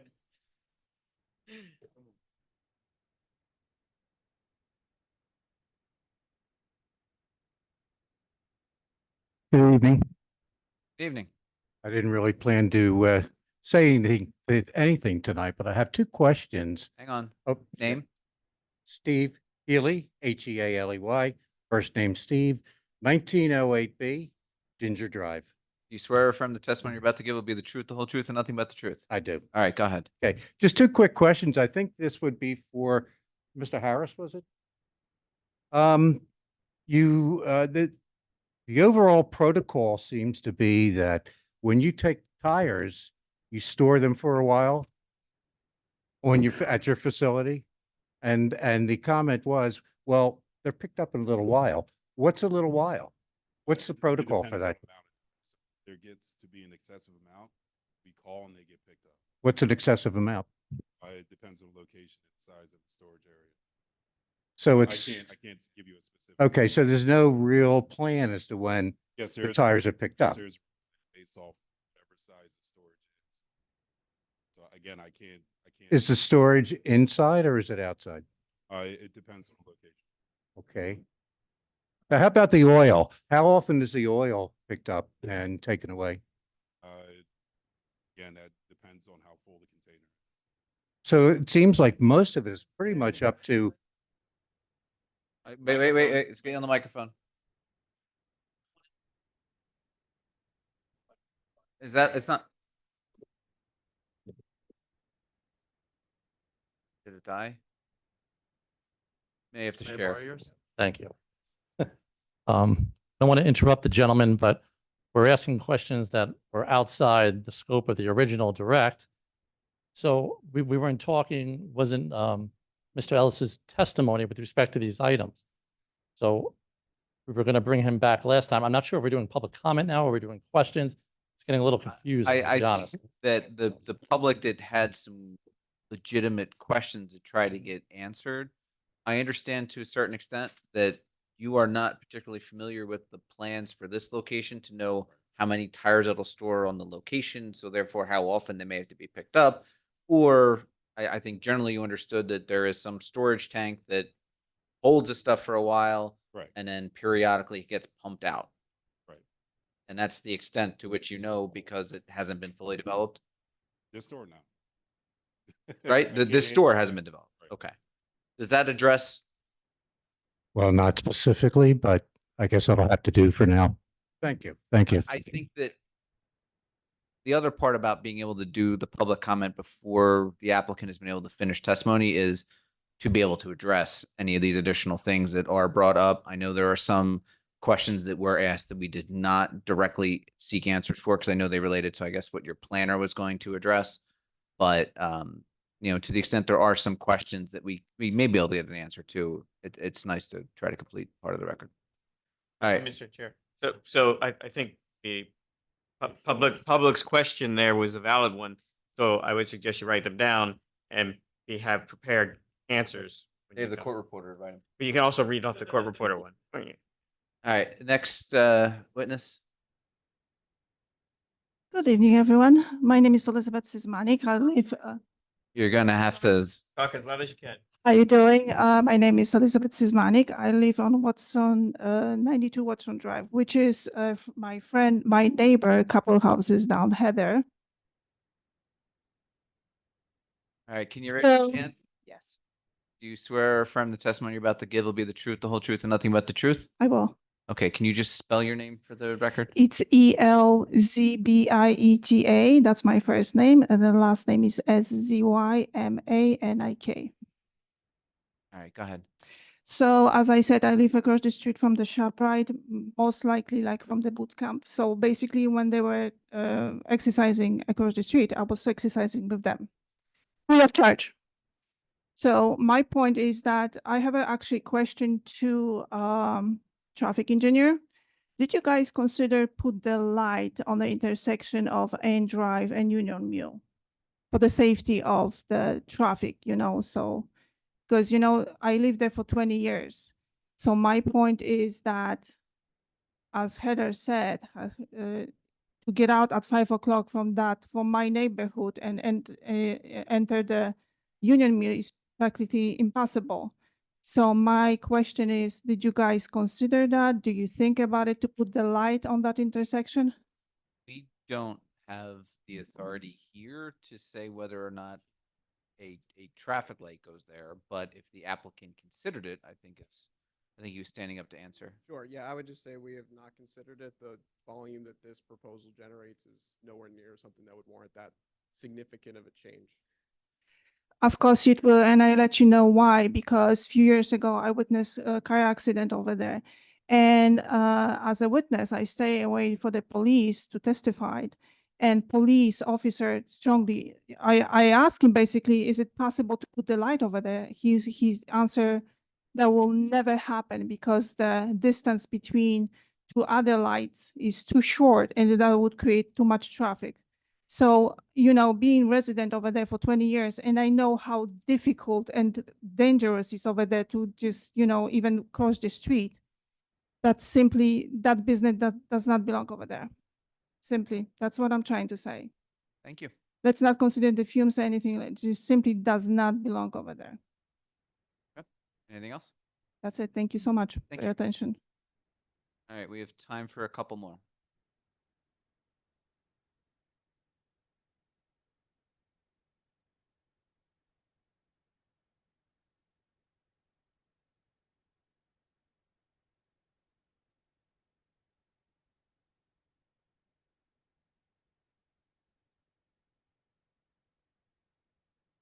Hello, my name is Robert Weiss, and I'm at 723 Decatur Drive. That's in Ramblewood Farms, which is a couple miles away from the shopping center, but I'm there all the time. Right hand, do you swear or affirm the testimony you're about to give will be the truth? Yes, whole I truth, and do. Nothing but the truth? I do. And I have one quick question. I have the application over here, and they have these positive things that they need to put in, I guess, for legal reasons.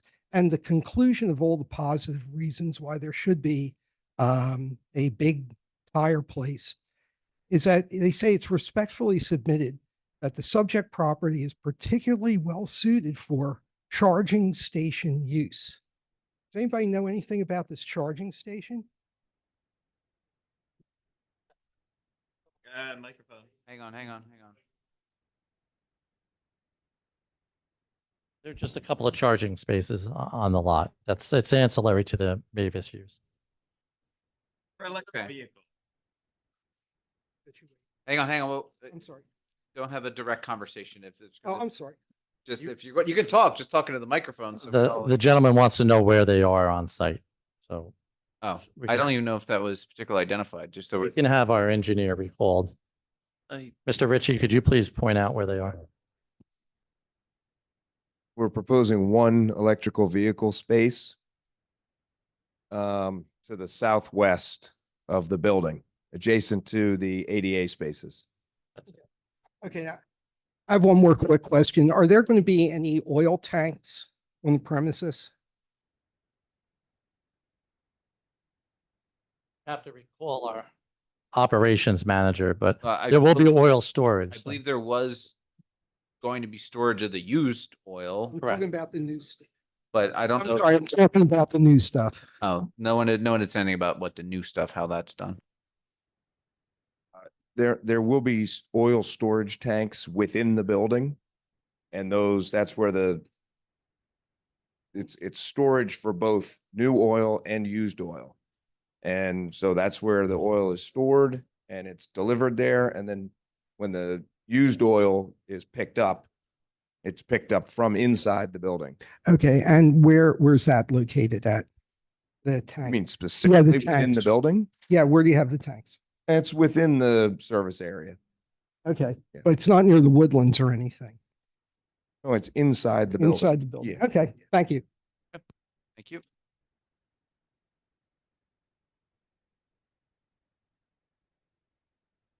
That's not a pen. Not Did they take the pen again? There's two of them. No, I'm all right. All right, next meeting, we'll attach the pen to the podium. You guys know that. Work on that, We gotta put a chain on that pen. like a bank. Yeah.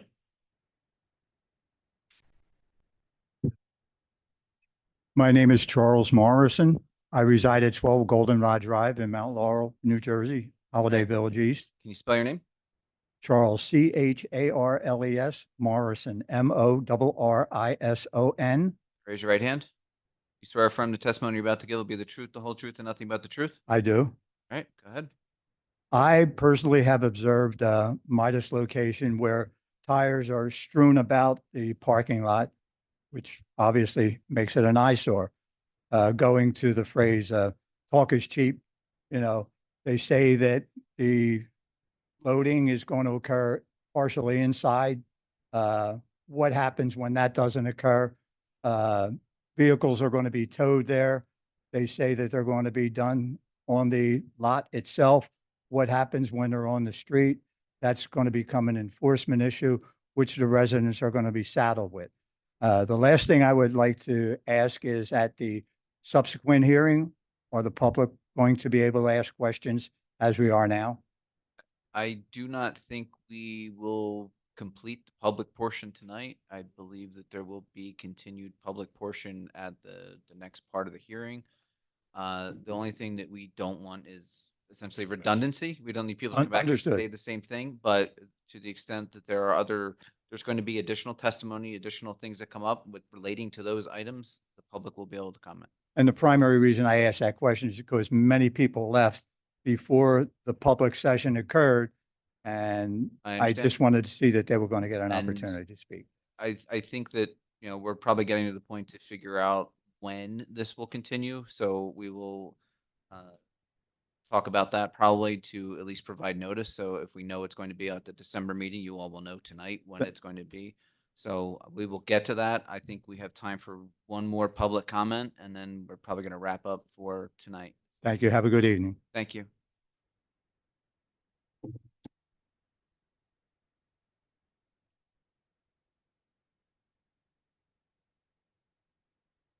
My name is Annette Conley, Annetteconley. I'm the condo 160 feet from Mavis, What's the street address? 2008 Staghorn, but I face Morning Glory. Please raise your right hand. You swear or affirm the testimony you're about to give will be the truth, the whole truth, and nothing but the truth? Yes, I do. Yes, I do. Go ahead. The part that scares me is I'm so close to them. And when I heard that lady with the noise out of her phone, it just really freaked me out. And the smell, the pollution, and the water with the ponds where they go fishing, and the deer and all the animals that are there, it just doesn't seem to make any sense that they want a Mavis in a residential area. So what everyone else said, but I'm like right there. So it's All right, thank you.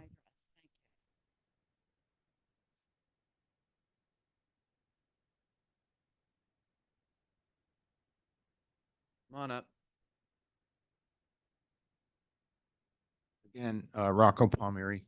My Rocco. address is, I'm just reminding you, you're still under oath. I You had your understand. address before. okay, did I give it at 304 Moonseed Place? Yes. I just want to make a couple of comments. One, All right. there's been a lot of presentation by the engineer about the distance from our property line to the closest building, their building to our building. Our buildings were put in accordance with approvals from the planning board of Mount Laurel. They were not put that far back so that Mavis could come in and violate the landscape buffer that's required. They should, I don't think that should have any bearing where our buildings are. They have to respect what buffer they're required to have. The other thing is I would suggest to the traffic engineer that you go out, if you haven't already, determine what the site triangle is on Union Mill Road, especially looking to the right, where once you get past your property line, there's a full wooded area that you can hardly see. And I think that goes to why many people from across the street have indicated that they've almost got hit by cars. There's been accidents. That site triangle is very minimal and needs something to be done with it. If you haven't looked at it yet, I suggest you do. That's all I wanted to say. I appreciate the second right. opportunity. Thank you. All right. At this point, I think that Mr. Ferraro, you are asking to continue the hearing and adjourn the rest for the evening. Susanna, do we have space for? So we have space at the December meeting to continue. Are they C variances? Reese's Plus Milby. plus Milby. Maybe Milby. Plus maybe Milby. Mr. Chairman, if I may just add, we'd like to be on December. I mean, there's quite a bit of work to be done between now and then with the traffic counts and the noise studies and the elevations, and it's got to be in a certain amount of days before the next hearing. So, I mean, it may be more plausible for January, is my thought. Here's what my concern becomes. Mhm. I think we can get you on in December. I know you have work to do with this, but end of the year, we have transitions of some board members. We have, different people that may be coming in and out, then them catching up on the record. It logistically becomes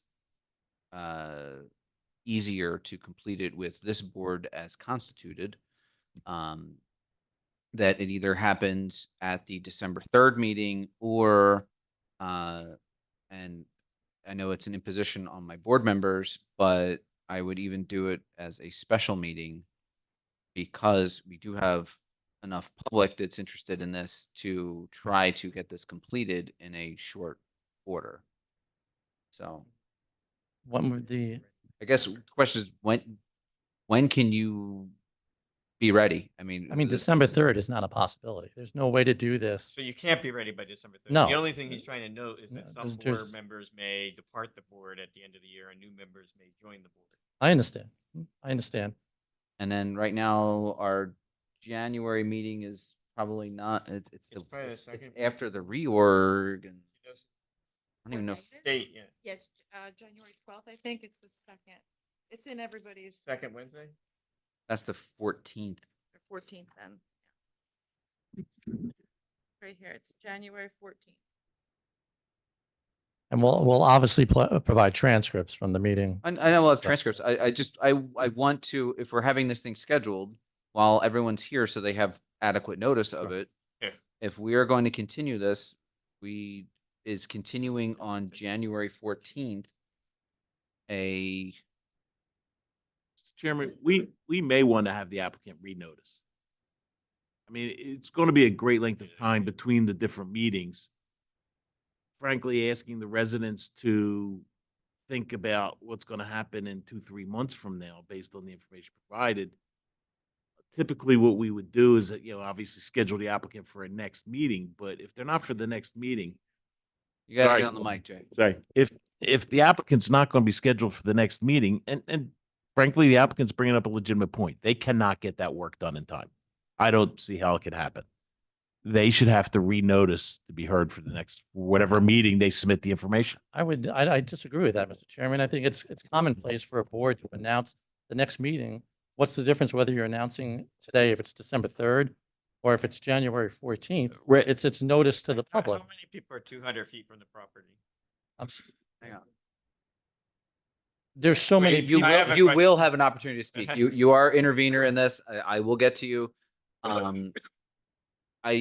don't know. I mean, I don't understand the reason.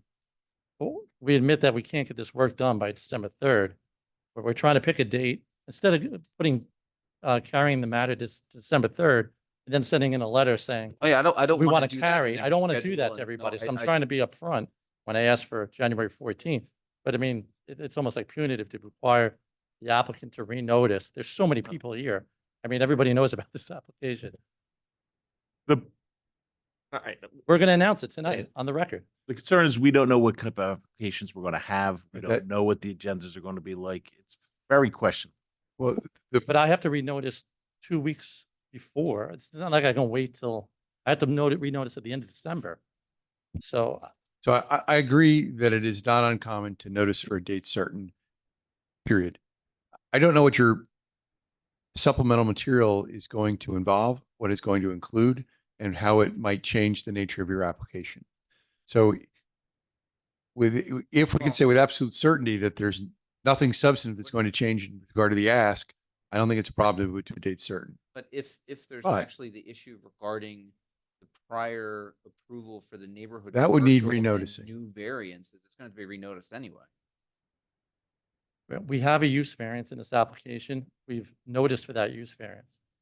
So But that's a the use D1 may be use able to go variance. forward, but then the So if site there's, plan may if there's other bulk requirements, they would be subsumed under that use variance anyway.